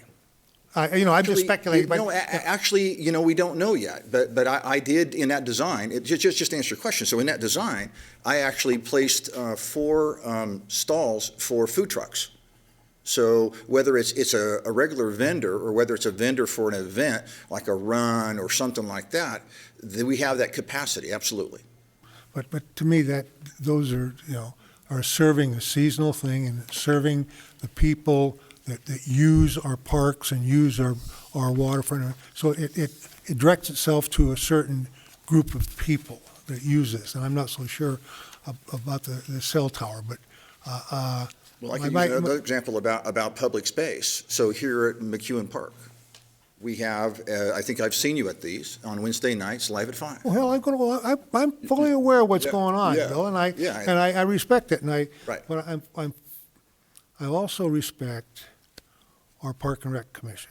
They're just like us. They're a bunch of volunteers trying to do the very best they can, and they do the very best they can, and they love the subject matter they're involved in, and that's it's the parks, and. If the council proclaimed there shall be no cell towers on park property, there'll be no business commercial vendors on operations on parks, I could support that. Well, I would support it, whatever the council decided. But I also know that there were some things, and I mentioned earlier the Tubbs Hill. What got me going on this was when they called that thing the Tubbs Hill site, because I thought, where in the heck on Tubbs Hill is there a tower? There's not Mudgy the Moose isn't on Tubbs Hill. That wasn't didn't fly. The skis. There's a lot of things. I would call it the Fernand site, but nevertheless, thinking about that, I thought, well, there was a point in time when they wanted to give some vendor in town wanted to give guided tours of Tubbs Hill. I recall. For pay. Yep. And what did the city say? No commercial activity. We said no commercial activity on that site due to the fact that the nature of that site. Due to the nature of the park. Well, the nature of there was some concern about overcrowding, if you recall, and you were part of that discussion. Right. So that's what prompted that. And as far as council's opinion, I don't know what that is, but I can say this. When my items go before Park and Rec Commission, I do get comments from council, so they watch those. Mm-hmm. And if they have questions, they usually call me. I can say that I have not received any comments from council. Not that they've all have seen it. I'm just letting you know that this is vetted. And so it's the council's opinion to say, if there was a concern, I believe, about this commercial venture, I think someone in council watching the Park and Rec Commission would have contacted somebody, including me, about their objections. Well, I guess what I'm saying is that we all serve at the pleasure of the mayor and council. Right. And we recognize that, as does Park and Rec. I have total allegiance to whatever the council approves, every codes and whatnot. Absent that allegiance, I'd leave the commission. Okay. And so, but now I find myself in a position, I don't have the same allegiance to Park and Rec. Because, they may be right, but I'm not so sure I agree with them at this point, but I'll get to that. So you say, Tubbs Hills never have to worry about a cell tower because it's different. How's it different than this one right here? Can you go through all your parks and make conditions and say, yes, we can have a commercial activity here in this park for these reasons? Sure. We can have commercial activity in these parks for these reasons? Can we do?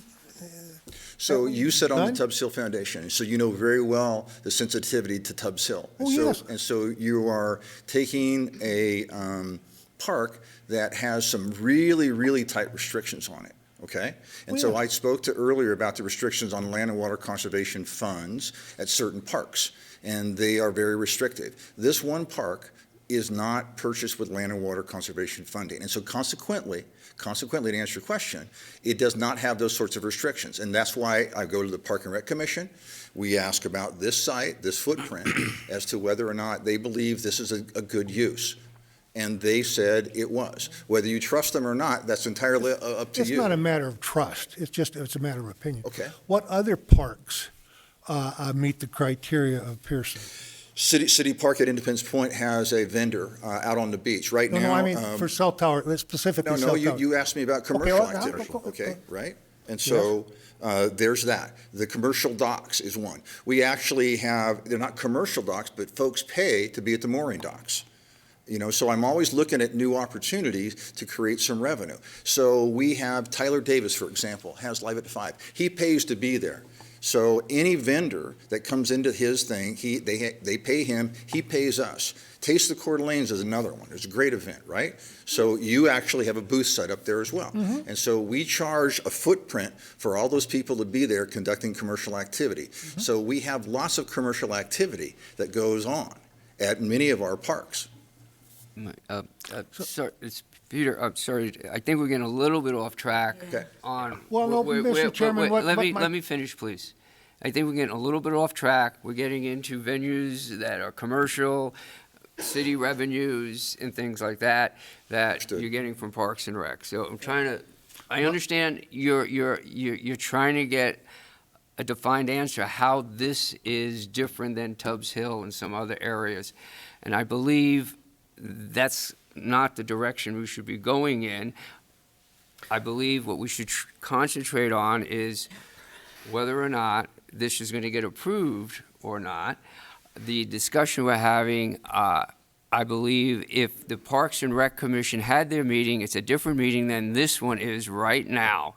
There's a lot more different information that has been presented to us than it was at Parks and Rec, because I watched that meeting. So even though it was a short discussion at that time, it wasn't what we're having here for the last 2 hours, going on to 2.5. So if we can get this into, answer your question as far as, is this different than Tubbs Hill? No, that's not my question. What is your question? The question is, there's something different about Persons Field that you can put in a commercial activity. What other parks have the same condition? Okay, so Bill, can you answer that in a? I thought I tried, and so we're equating this to commercial activity, and so I demonstrated and illustrated those other locations. Again, I've talked about the Land and Water Conservation Fund to answer your question. What makes this different? It's not restrictive, and that's why we're having this discussion. So it's open for that ability. And that's what my commission said is okay, and that's what's before you today on your findings to determine whether or not it's compatible. What other That's parks? the distinction. What other parks are like this that aren't encumbered by? Well, I used Canfield earlier as an example. There was another. It was Sprint that came to us several years ago and asked about that site. I described the site, and when I contacted Land and Water, I thought they'd be all in favor of it because I thought they would think, gosh, it's a good use of some public land to generate some revenue. They said no, okay, it was restricted.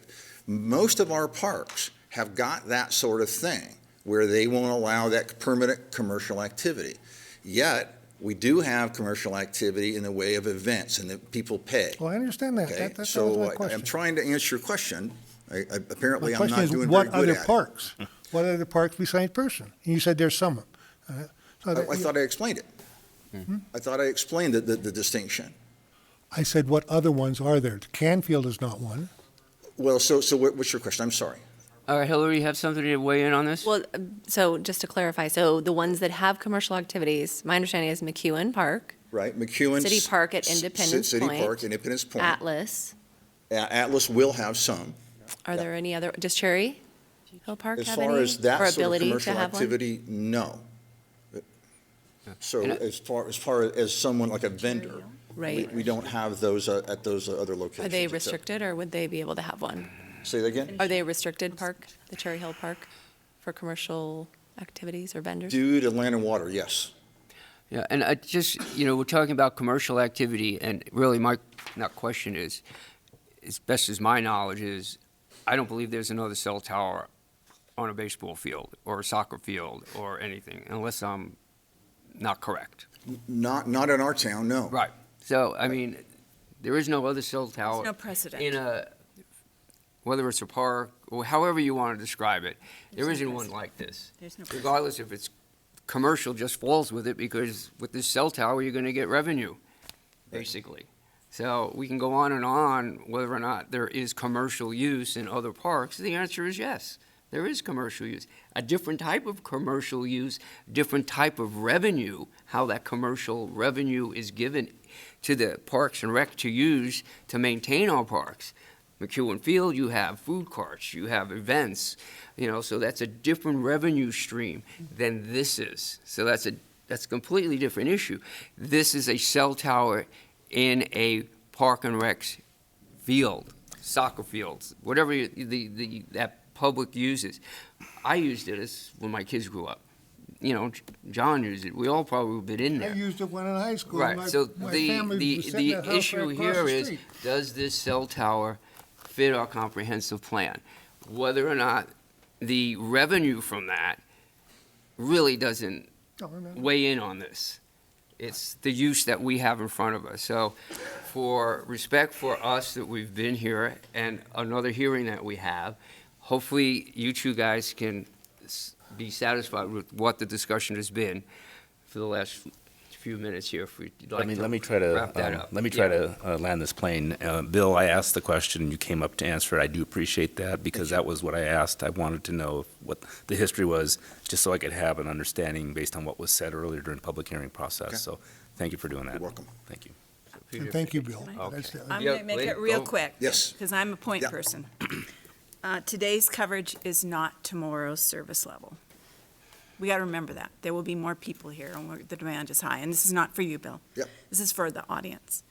We need to buy the best tree money can buy, the best-looking tree money can buy.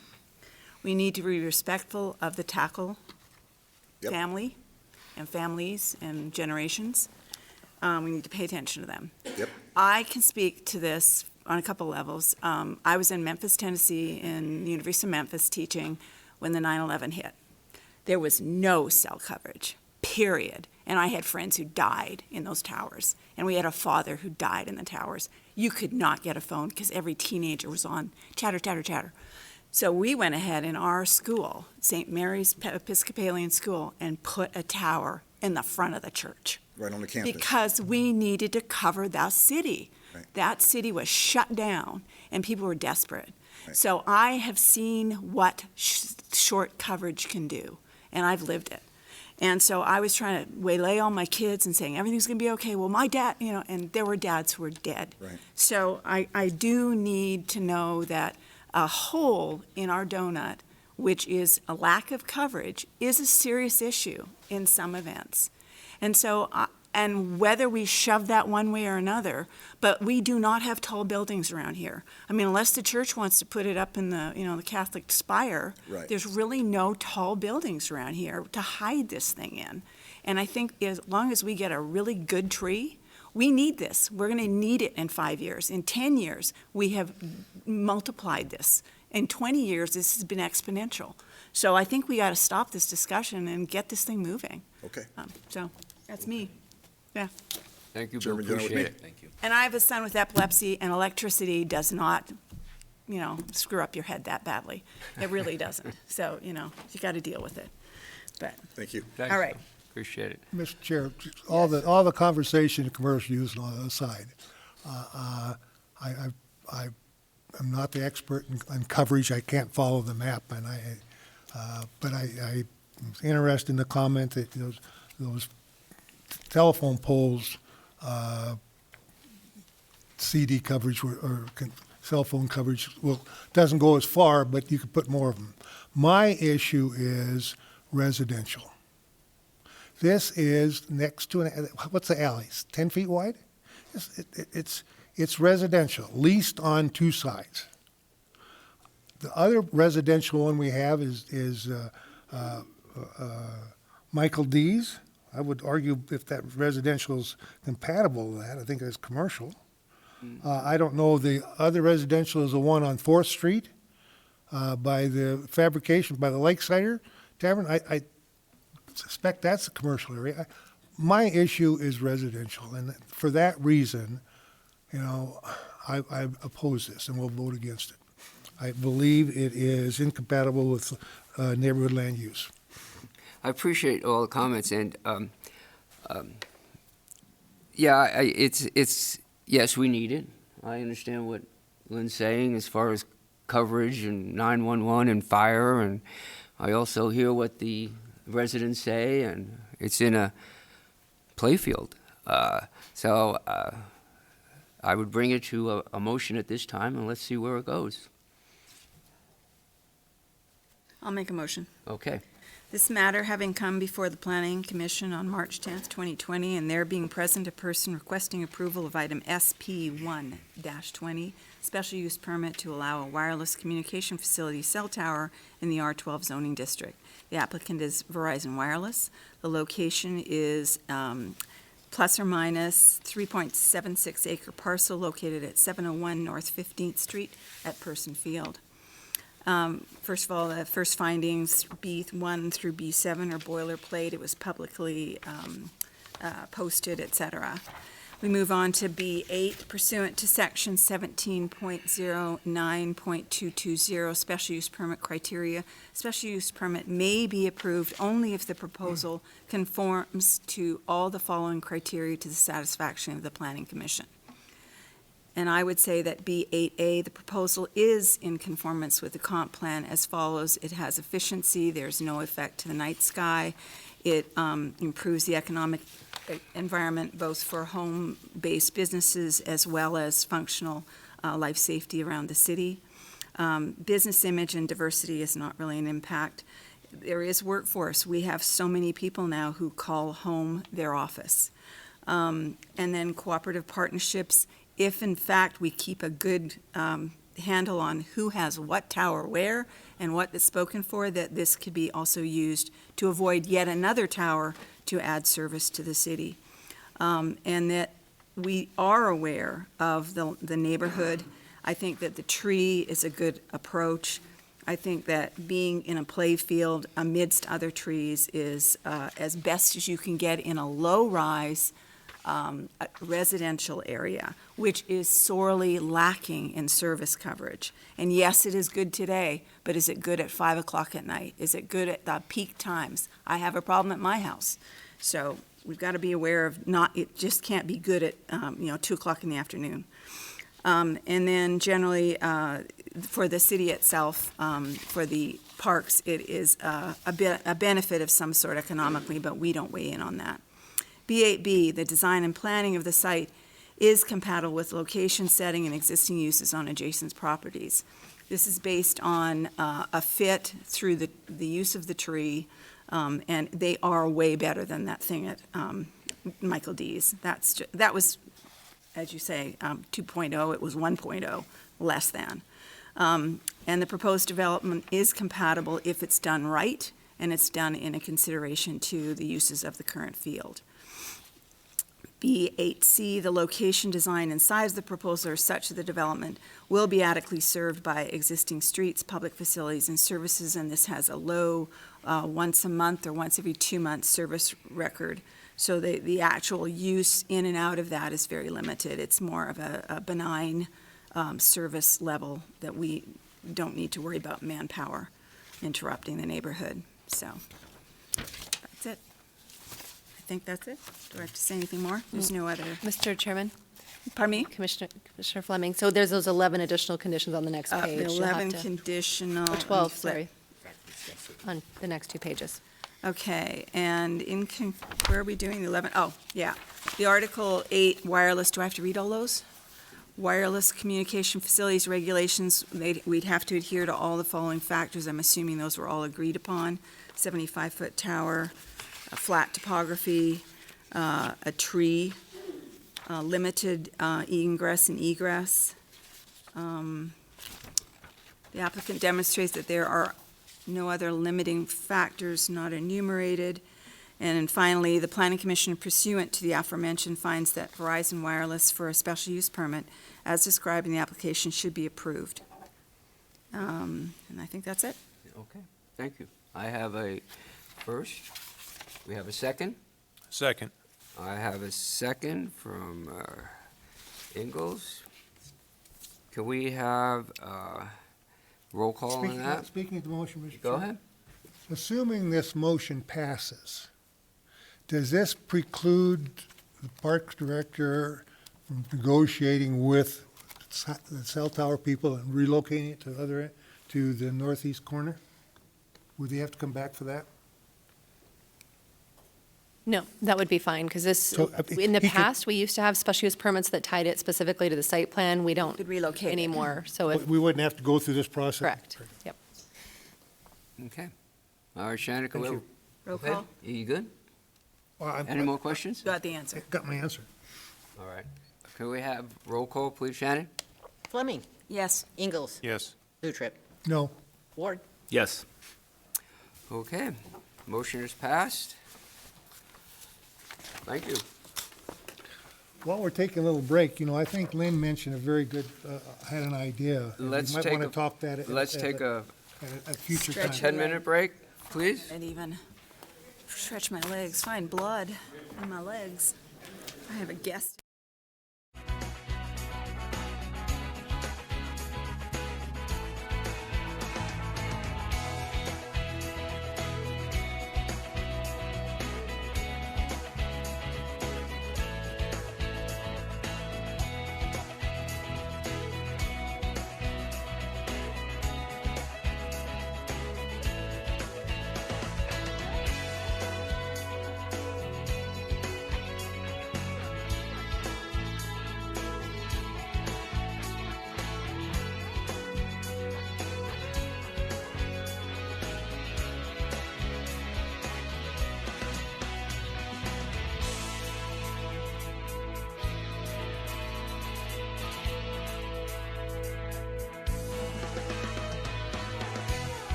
Okay, thank you very much. Welcome back, everybody. And at this time, we're going to go to our final hearing. It's PUD-4-19M, a proposed modification to the Atlas Mill PUD.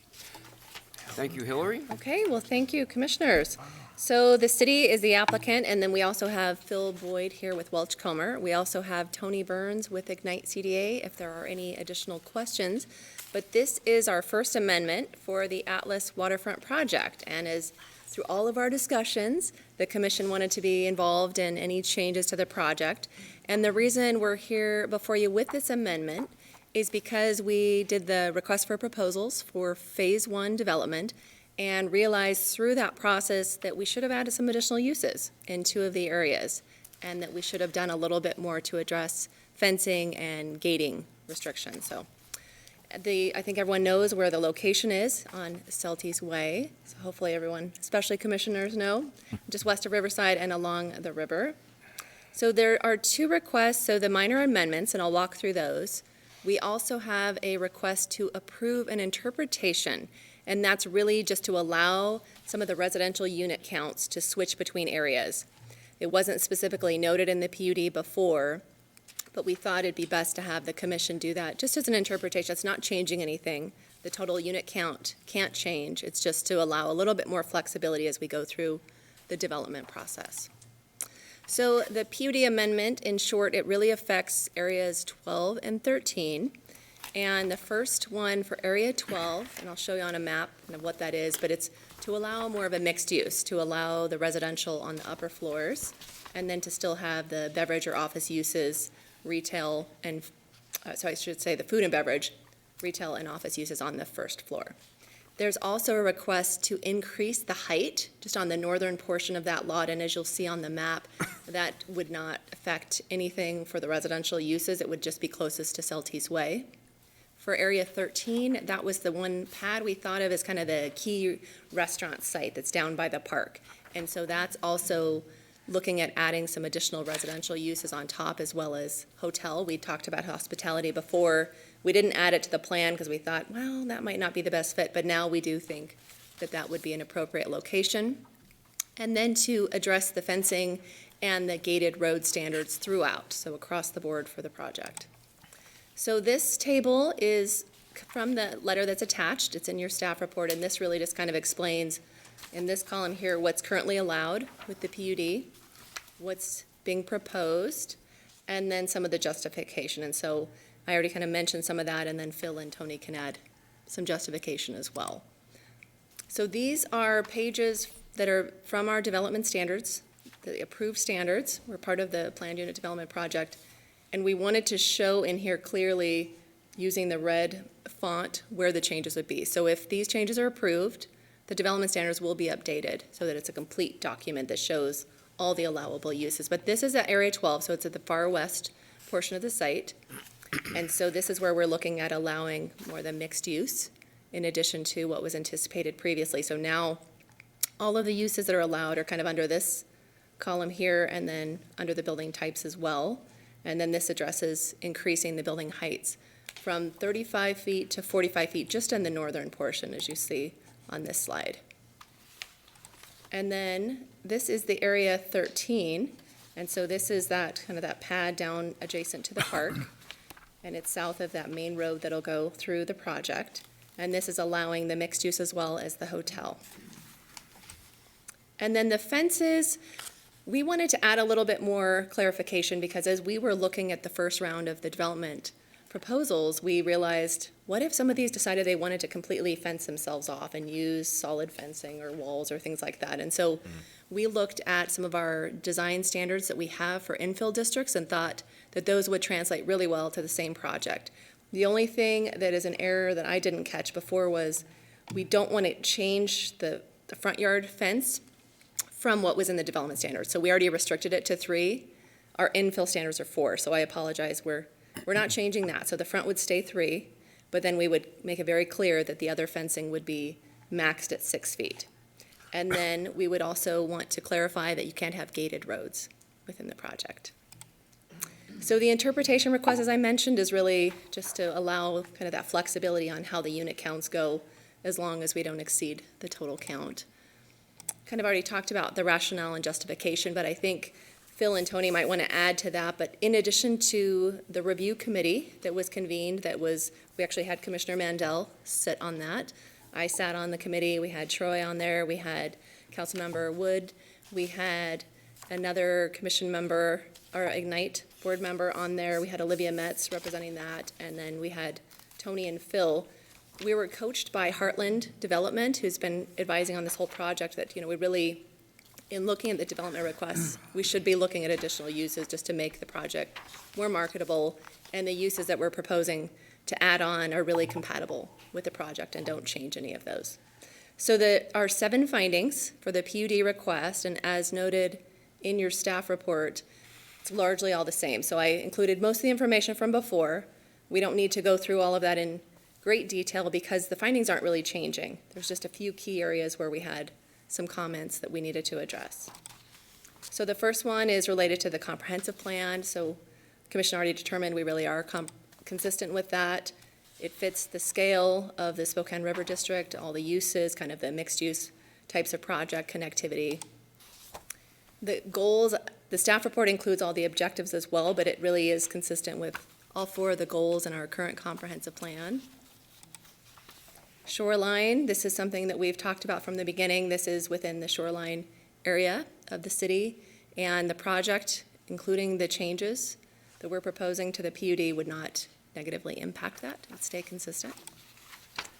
The second finding, B8B, is related to the design and planning of the site and the compatibility with the location, setting, and existing uses on adjacent properties. And so again, this really doesn't change it. The illustrative site plan is shown here on the screen, and so again, this is Area 12, and it was already anticipated for kind of the commercial uses, and then this is the Area 13. Land use map, the property right now is vacant. I'll show you some images of how it is transforming, and it's exciting to see, surrounded by Riverstone to the east, and then vacant property on the 2 sides and some commercial to the north. So this is an image of what was kind of when we were starting this project after Celtice Road was improved, looking kind of southeast. This is another image kind of showing what was, and now you'll start to see these photos showing the transformation. So it's really exciting to see all the shoreline restoration, stabilization efforts, creating the access for the public to the waterfront, and then all of the earthwork to make it so that the site is developable. Here's another one looking toward Riverstone. You can start to see some of the public beach area, and then this is an accessible swim platform, and some of the shoreline stabilization efforts here. Close-up view, and this is that beach area up close, and the swim platform. So phasing will stay the same. So we're currently in that first phase, and that was what we had done the RFP in December, and so this is kind of the area we're looking at right now. So it's this area, it's all of the waterfront, and then to the west.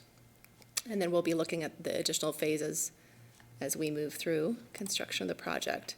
Again, this is the development key area, so really tonight we're talking about areas 12 and 13 for additional uses, and then across the site for the fencing and the gate restrictions. So finding B8C is the proposal is or is not compatible with natural features of the site and adjoining properties, and so as you've seen through those images and you know the site well, there's no change. It is very consistent. Topographic map. Finding B8D, the location, design, and size of the proposal are such that the development will or will not be adequately served by existing public facilities and services. So this is where we did have one additional comment from wastewater, and so that's included in your packet. And Phil might want to respond to some of those changes. So also in your packet was a letter from Phil kind of clarifying how these additional uses in the areas 12 and specifically in area 13 could impact kind of the city's wastewater system and what was proposed for how we were going to address wastewater, because the site can drain to 2 different areas. And so the comments were based on some of this additional information that was provided, and so this really shows that area 13 and talking about the Riverside Lift Station, so that's gonna drain into the two basins. So this goes east to the Riverside, and this goes west to the Grand Mill Basin. And then, as you can see here, so this really is kind of based on the 390 equivalent dwelling units. None of that's changing. So the thought is, even though we're allowing additional uses, including some residential on upper floors, the total unit count would not be exceeded. So as you can see, the total units across the whole site would remain at 668 units. So some of the comments from wastewater, most of them remained unchanged because they're kind of standard responses and kind of the code and policies. But these were some of the comments that were received from Mike Becker, who is Capital Program Manager, just saying that with that increase, if it were to happen, and based on some of the new reports that they've received, kind of the studies for the wastewater for the project, that an emergency standby generator with an automatic transfer switch and that related controls would be necessary just if there were power outages. And they said that installation of the equipment would be required upon the phase two, basically, phase two plat for the project. They also recommend upsizing the pipe to a 6-inch diameter force main. And so that's all detailed in your staff report. And again, that would be based on the phase two plat. And we would really just be responsible for the incremental cost of that, so not the full cost. Finding B8E, that the proposal does or does not provide adequate private common open space as determined by the commission, no less than 10%. As you know, this project has almost 40% open space, so that is definitely exceeded and meeting that requirement. Finding B8F, that the off-street parking does or does not provide parking sufficient for users of the development. And so we had talked about this before, and all the parking was consistent with what the commission was looking for meeting kind of the code requirements and allowing a little bit of flexibility. So no changes with this amendment. B8G, that the proposal does or does not provide for acceptable method for perpetual maintenance of all common property. And so this would be just like any other PUD, except the city and Ignite are going to be the ones that are controlling the HOA initially and addressing the maintenance for the common areas. So we also had just a few revised conditions based on the wastewater comments, and so it was basically the exact same things I read to you before, except in condition language. So requiring that emergency standby generator with the switch, and then upsizing the force main from the 4-inch to the 6-inch. And so with those additional conditions, they've said that they have the willingness and capacity to serve the project.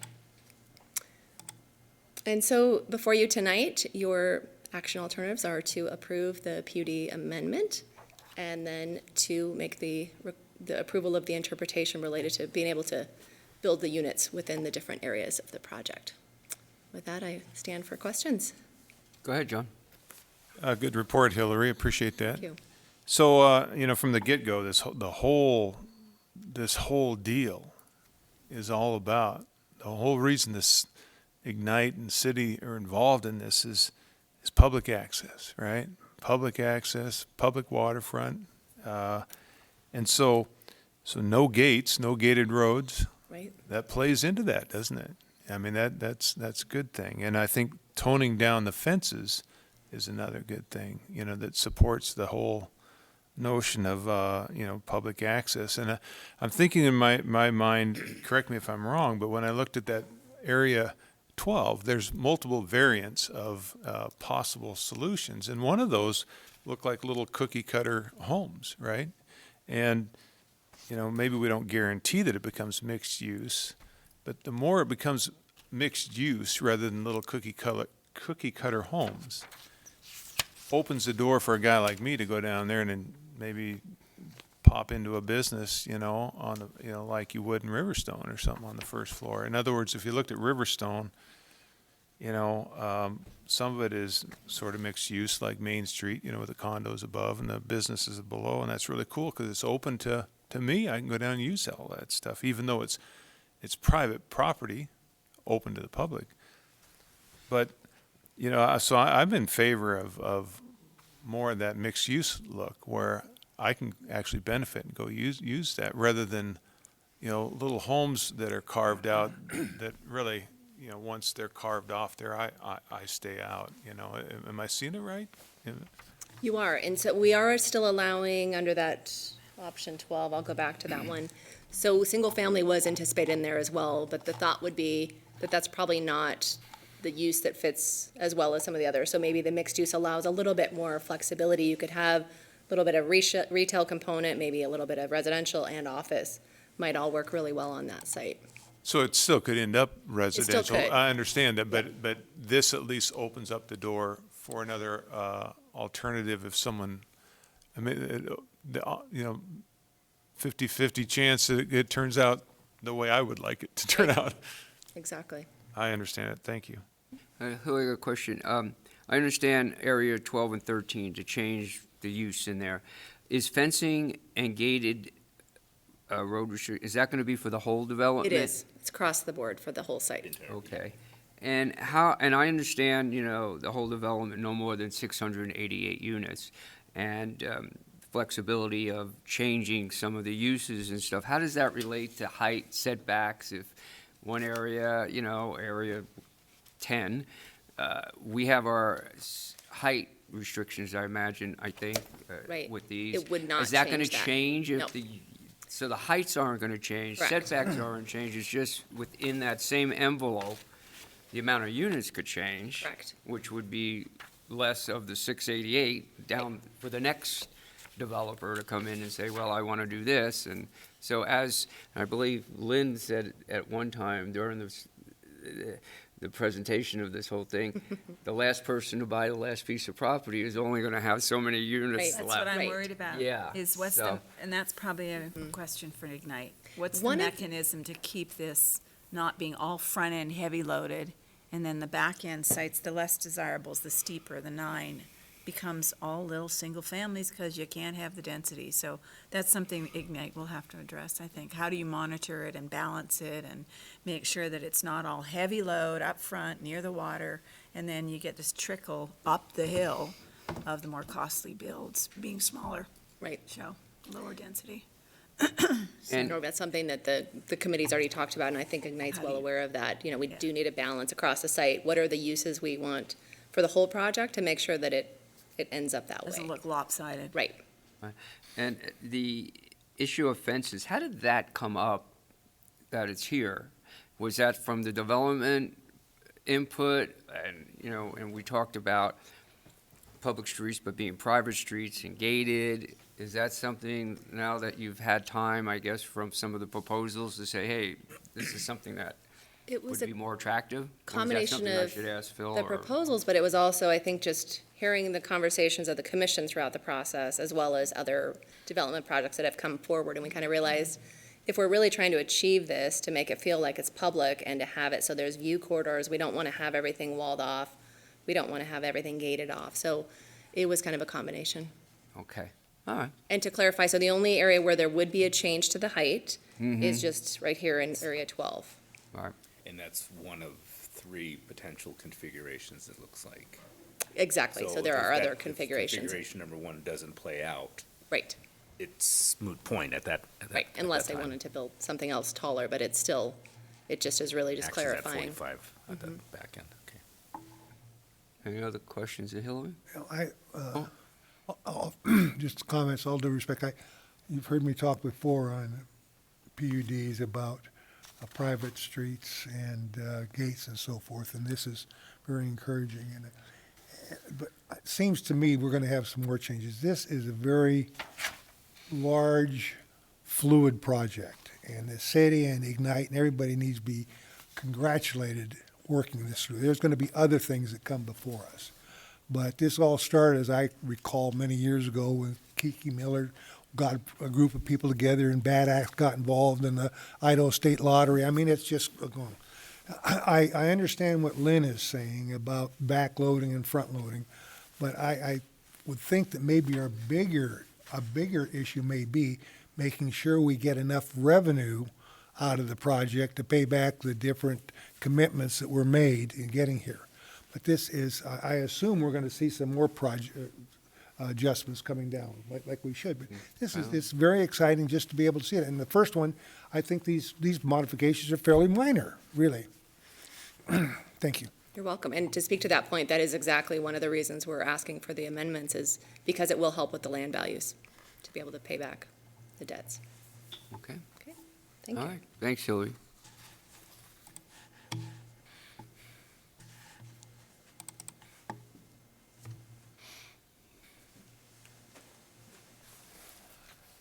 Thank you, Commissioners. Sam?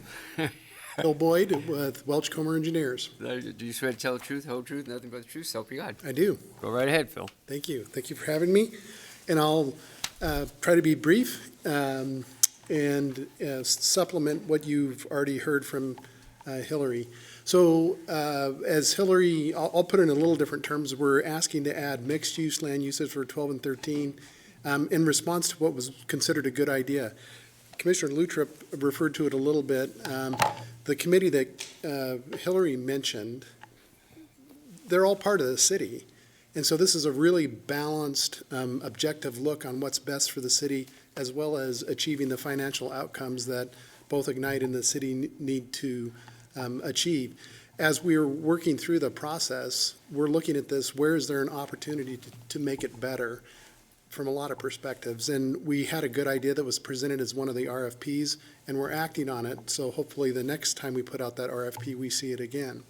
Clarifying the density, as Hillary mentioned, and then tightening up an area of concern that came up. She showed you this map here. I wanted to point out, those are the current areas where mixed use is allowed. And to tell you the truth, 9 and 11 came in at the last minute. Literally, when I was putting the PUD narrative together the first time, I started thinking mixed use would really be an appropriate use up in this area. So I added it literally just before we submitted the application the first time around. In hindsight, I should have added it here. The 45-foot height came out of the fact that Area 10 has a 45-foot height on it, and it seemed appropriate, especially considering the potential use to the west. These areas down here are 35 feet. You guys know the topography well enough that we're not obstructing the views here. And so that 45-foot line, it's more accurately shown on that exhibit that's in my application, is literally kind of right at the south right-of-way line here. So down here in Area 13, adding mixed use. The thinking behind that, just a little bit of the economics of it, sometimes developers will go in and if they have the opportunity to put residential on the upper floor, it subsidizes the ground floor. We're still promoting ground floor activation in there where we have an active use in there, retail, office, food and beverage. So that concept, it still continues. I mentioned it here, allowing the upper floor residential. It maintains ground level activation. The north end there at 45 feet gives us higher density, which is better economics, and it supports a higher residual land value. The numbers we saw here were pretty good. They hit our financial feasibility model. We'd like to push them up a little bit more if we can, and we see an opportunity to do that by making these changes with pretty small impact on the adjoining uses over in this area. We mentioned this earlier, the proposed amendments are shown in red here, and as Hillary said, we're just going to literally rip them out of my Warren document here and replace them if the commission approves them tonight. In Area 13, a similar type thing, upper use residential. I don't know if the commission has had the opportunity to get down on the site. We've done a couple tours, and we probably should do a tour with the commission, but this is just a fantastic parcel of property, and when you get down there and look at it, the wheels start turning. It will be coming out in the next RFP that Tony's going to put out, Ignite will put out. One of the things I did want to emphasize in here is the adjoining uses. So what I tried to bracket for you is the least dense potential that can exist down there and then the most dense. The least dense that's allowed under the current configuration is townhomes here with retail on that corner, townhomes, and then the existing kind of single floor, ground level restaurant specialty use, which we understand would be very, very hard to achieve. The economics of putting a single level restaurant or specialty retail use there is incredibly difficult, to the point where no one seemed to have any interest in it. The other side of it here is you might have the mixed use, which is more intense, but you'd still have this little single-level restaurant out here. And that's not what we want. I don't think any of us want that. We want the opportunity to have something very active down in here. We've shown kind of this, what I consider an undesirable parking configuration, but it's surface parking. We would hope that there might be some tuck-under parking that was achieved there below grade and still maintain that 35-foot maximum height here, because the topography can kind of lend itself to that in that area. So I guess on those, Hillary's covered a good portion of this. Those are the real focuses that we're at is on mixed use. We also talked about the clarifying the density between blocks. I think you've heard a good summary of that. And then the fencing requirement, leaving the, as we originally put it in the front yard at 3 feet. So that is the quick rundown for me. I'm glad to answer questions that you might have, the commission might have. Question? No? When is, you talked about the RFP, what's the next step? Depending on what happens here, of course. So- Depending on what happens here, I anticipate if there's action by the commission tonight, probably within the next month to 6 weeks, I would think, Tony, we would be putting out another RFP for 12 and 13.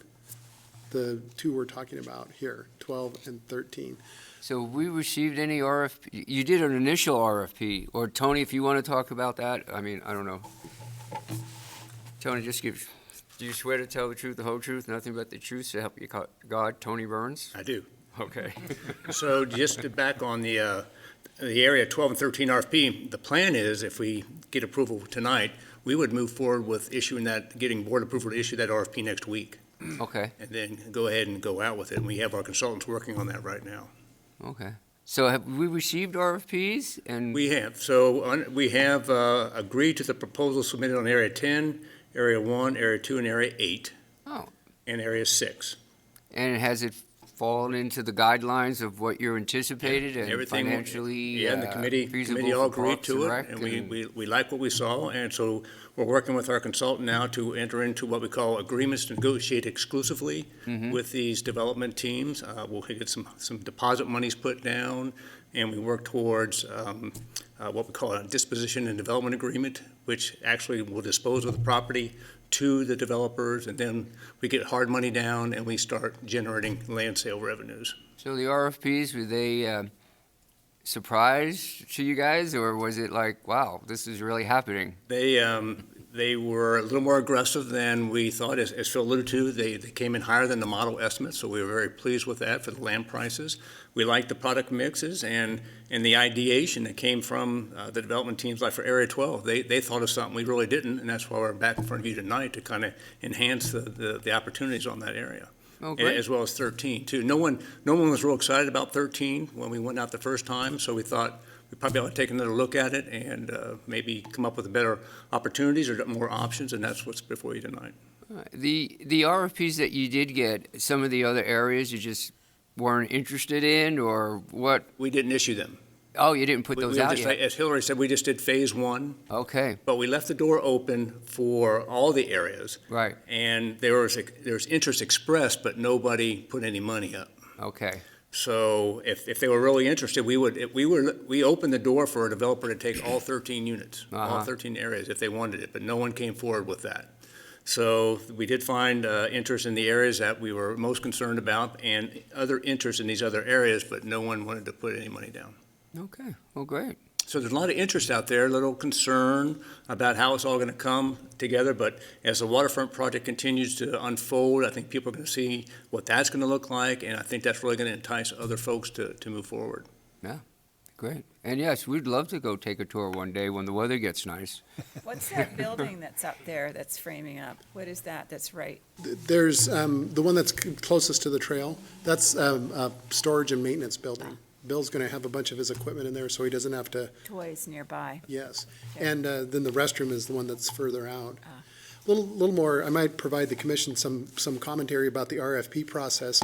There were multiple scenarios, product types we'll call them, that were offered up by the different developers, And the selection committee went through and evaluated both the merit of the product, is that the type of land use we want there, and the economics of it, along with some other factors. That same selection committee will continue forward because they've made some decisions here that they feel impact the overall development, and they don't want homogeneity. They want a diversity of product type in there. And so as we move forward into these other ones, they've made some, we'll call them internal, I can offer, maybe I would say it's my impression that they've made some internal commitment to make sure we get a diversity of product type as we move forward. So we'll be pointing that out in the next RFP for phase 2, is this is what we're really after in this. So please don't come back with the same vanilla. I shouldn't imply that these were vanilla. They were really, all the proposals were very good. So so the commission's aware, there was a ton of brain power that went into this process, and Tony scheduled several, I think we had 3 different meetings that we worked through, developed a ranking and a scoring mechanism, so it was a very thoughtful process. And as I've always been the outspoken one to say any change should come back, as Hillary knows, because I always tell her that. So I appreciate this. Thank you. I think it's great that you have this committee and they're doing their due diligence, and we have developers that are stepping up to the plate. And I'm pleasantly surprised. Yeah. So it's great. Thank you. Appreciate it. Any other questions for Phil or anything? Okay. Okay, thank you. I only have one person signed up, and it's Angela Kramer, and did not wish to say anything. So if no one else, Phil, I'm sure you don't have anything. Oh, I'm sorry. I don't know what I'm really Are you Angela? Pardon? Are you Angela? No, Oh, all right, just, I'm Elizabeth Middlewood. all right, just state, and do you swear to tell the truth, the whole truth, nothing but the truth, so help you God? I do. Okay, and we'll just have you Okay, sign up I later. guess I don't really understand all of your maps here. And I do live across the street in a little gated area right there just before Atlas. And so I guess what I'm wanting to know is, have you got developers that are going to come in that are going to build houses down there? I saw the big map because I walk those trails all the time with my dog. Mm-hmm. And it looked like you were planning on big houses down there along the front. Am I correct? Hillary, why don't we address a little bit of that for the lady? So the project has a mix of uses that are approved for it, and so it really just depends on which part of the project would be different types. So there's going to be a mix of some single-family homes. We'll probably see some what we call stacked flats. It's just a mid-rise apartments. We're going to have office buildings. There's going to be some where it's retail on the ground level and then some residential above, maybe some hotels. Okay, now, do you own those lands? The city has purchased this property, and so we're working with All Ignite. of that property there? Well, there's some property further west that's fenced, that's not city-owned. And then there's But you go beyond the circle when I say on Celtics. we line up with this traffic circle and then go Circle. east. That's what it looked like there. So you are owning that, so it really pleases me. Now, excuse me, but are you asking about the area where there's excavators down there now and all the Yes, dirt? yes. That portion Is the. that they're moving all that dirt right now, Uh-huh. that's the city park area that they're trying to, closest to the river. Okay, Trying that's to- not the area closest to the river that's going to have any of some of this, I believe. I think, yeah. Yeah, so the part right along the river will be open space, so it'll be green and open to the public. And then there'll be a road, and then behind the road will be the development. The developments there. And I guess what concerned me was because the developer you had first, because I came to that meeting, a year ago or whenever it was, he was going to have rentals in there for the whole thing. And I could not like that.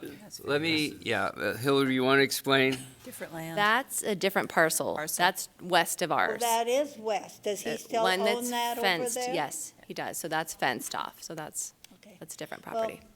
this is going to be a wonderful thing. And I just didn't quite understand whether you were owning all of this, but I knew it was like 45 acres, but that's hard to City owns imagine. it. Well, Exactly what it's it sort of we own it. You own it. You own it too. I own it City. too, with my taxes, right. You're a partial owner.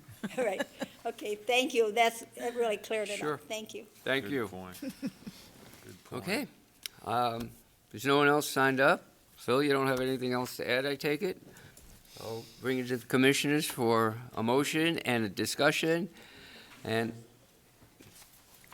I'm going to close public testimony at this time. Thank you.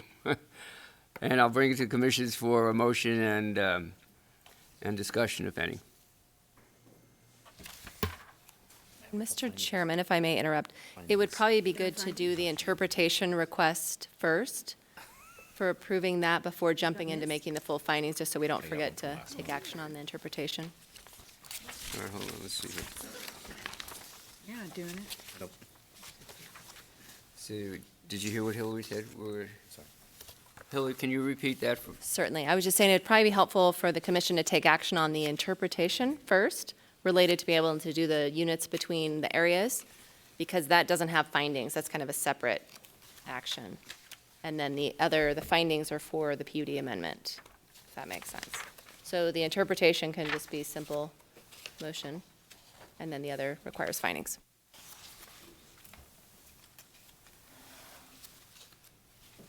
So, actually, we'd have to make two motions, because we only have. That's what I was saying. So the findings are only for the PUD amendment. So if you just do a simple motion right now on for the interpretation request, get that out of the way, and then you can jump into the, Okay, so we can just do a simple motion approving the interpretation? yes. Okay. And So then, I'm sorry looking about for that. Yep. a simple motion for I will make a the- I will make a simple motion for an interpretation to allow the number of residential units to be moved between the development areas within the project, so long as the total count and density is not exceeded. Second. I have a second. All in favor? Aye. Aye. Okay, now we're looking for a motion for the PUD modification.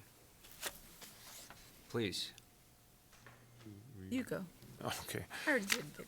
So, PUD 4-19M, as a matter that's come before the Planning Commission tonight, March 10th, 2020, and there being a person present requesting approval of PUD 4-19M, a request for the modification and interpretation to a planned unit development known as Atlas Waterfront PUD.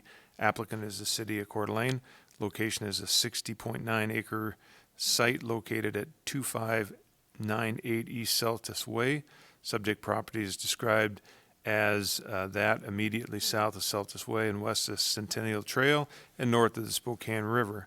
The subject site is commonly known as 3074 West Celtis Way and is referred to as the Atlas Mill site. Motion would include findings B1 through B7 statements in the worksheet. B8, finding that the proposal is in conformance with the comp plan, and this is based on all of the slated comp plan goals listed here, with particular strength and support from environmental quality, waterfront development, vistas and parks and community design, open space, efficiency, connectivity, managed growth, neighborhood, park production, open space, et cetera. So, would adopt B8B, that the design and planning of the site is compatible with the location setting of existing uses on subject properties. Adjacent properties would be those, primarily in Riverstone and projected to be that west of this Atlas Mill site. In recognition of those and what we have seen tonight and previous nights, that what we see here with the various 13 sites and the various options that any outcome of those would result in a completed project that is compatible with the surrounding neighborhoods. B8C, that the proposal is compatible with natural features of the site and adjoining properties. There again, with all of the work going on with the topography, the waterfront park development, the grading and such will certainly ensure compatibility with the various development options with each of those 13 sites. So finding that they are compatible. B8D, the location, size, and proposal are such that the development will be served with existing streets, public facilities, and services. And this is based on the staff report that Hillary provided, as well as the staff comments, water, wastewater, sewer, streets, as, say, amended with the reworded conditions that we will adopt here as part of this motion in a second. B8E, that the proposal does provide adequate common space exceeding 10%. That was in the presentation. It well exceeds that. And the B8F, that the off-street parking is, the staff analysis determines that the parking is sufficient. B8G, that the proposal provides for perpetual maintenance of common property, and that's based, again, on the staff report comments with respect to the creation of a homeowners type association for perpetual maintenance. So with that, the Planning Commission would find that the request for the City of Coeur d'Alene for the approval of the planned unit development modification as described in the application should be approved. Hopefully I don't have to read all 15 of those comments, but I would try to adopt them by reference of page 6 and 7 in the finding worksheet and point out that a couple of those have strikeout language to reflect what was in the presentation by Hillary, specifically with respect to wastewater comments being modified accordingly. I have a first, looking for a second. I'll second. I have a second. Can we have roll call, Shannon, please? Fleming. You say me? Fleming. Yes. Ingalls. Yes. Lutrip. Yes. Ward. Yes. Okay, thank you. PUD-4-19M passes. With Thank you for 40 your hard work. Yes. Thank you. Go get some more RFPs. Can I have, Mr. Chairman, before we had a long discussion on cell towers. yes, we did. Lynn mentioned something, Commissioner Fleming mentioned something early in the process that we needed to have some more thorough study of this. Inventory, she said. So, Inventory. inventory, not for the particular project, but for the entire city and all the towers and so forth. And that just seems to me to be something we want to pursue. I don't know how we do it, if we get, planning or something, but this issue is going to continue for a long time. We don't have to solve it tomorrow, but we need to solve it soon, or at least come to some understanding and consensus. Because it is No, an we issue. need dots on the map, and then we can overlay the dots and see who's doing what. So we have a better feeling going forward. Instead, we're all like, well, we don't know what. At least we have the map and we can go, okay, they're there, and how are they, intertwined? Especially when businesses keep getting bought out, shifting, changing, who knows? They probably don't know. So, yeah, I think it would, and it really is a shout out to everybody and say, you owe us a map identifying all your equipment, where it is, what it's doing, what are the megahertz coming out of it, all that stuff. And then at least we have a center depot. So, You want to address that, please? Can certainly It's try one to more thing on address the that. pile. So we had, when we brought forward the wireless code, Sean Holm had done a map just based on information he'd had previously. So it's one of those things where all the providers like to hold their cards close to their chest and don't share that information readily. So we get it through this process where we can kind of see where are their sites. So we could start getting that in a GIS map and update the information Sean had. I'll have to work through legal to see what we can and can't request. We can certainly try, but they may have some protections through, But I assume we can't. FCC, trade secrets, I'm not sure. But we'll do our best to at least get more of a comprehensive map to show where are the cell towers so that everybody. Yeah, because we always have to say yes, but are we being used as pawns in their game for supremacy? We can make it a condition upon their application to provide a certain data. Can we not? It's But not proprietary. Only their information Yeah, and but only their a certain, information. yes. And if someone's correct. reluctant, say, that's fine. When you come before us, this is what we want. Okay. Can I have a motion to adjourn? So move. Second? All in favor? Aye. Aye. All right, we are adjourned, and thank you.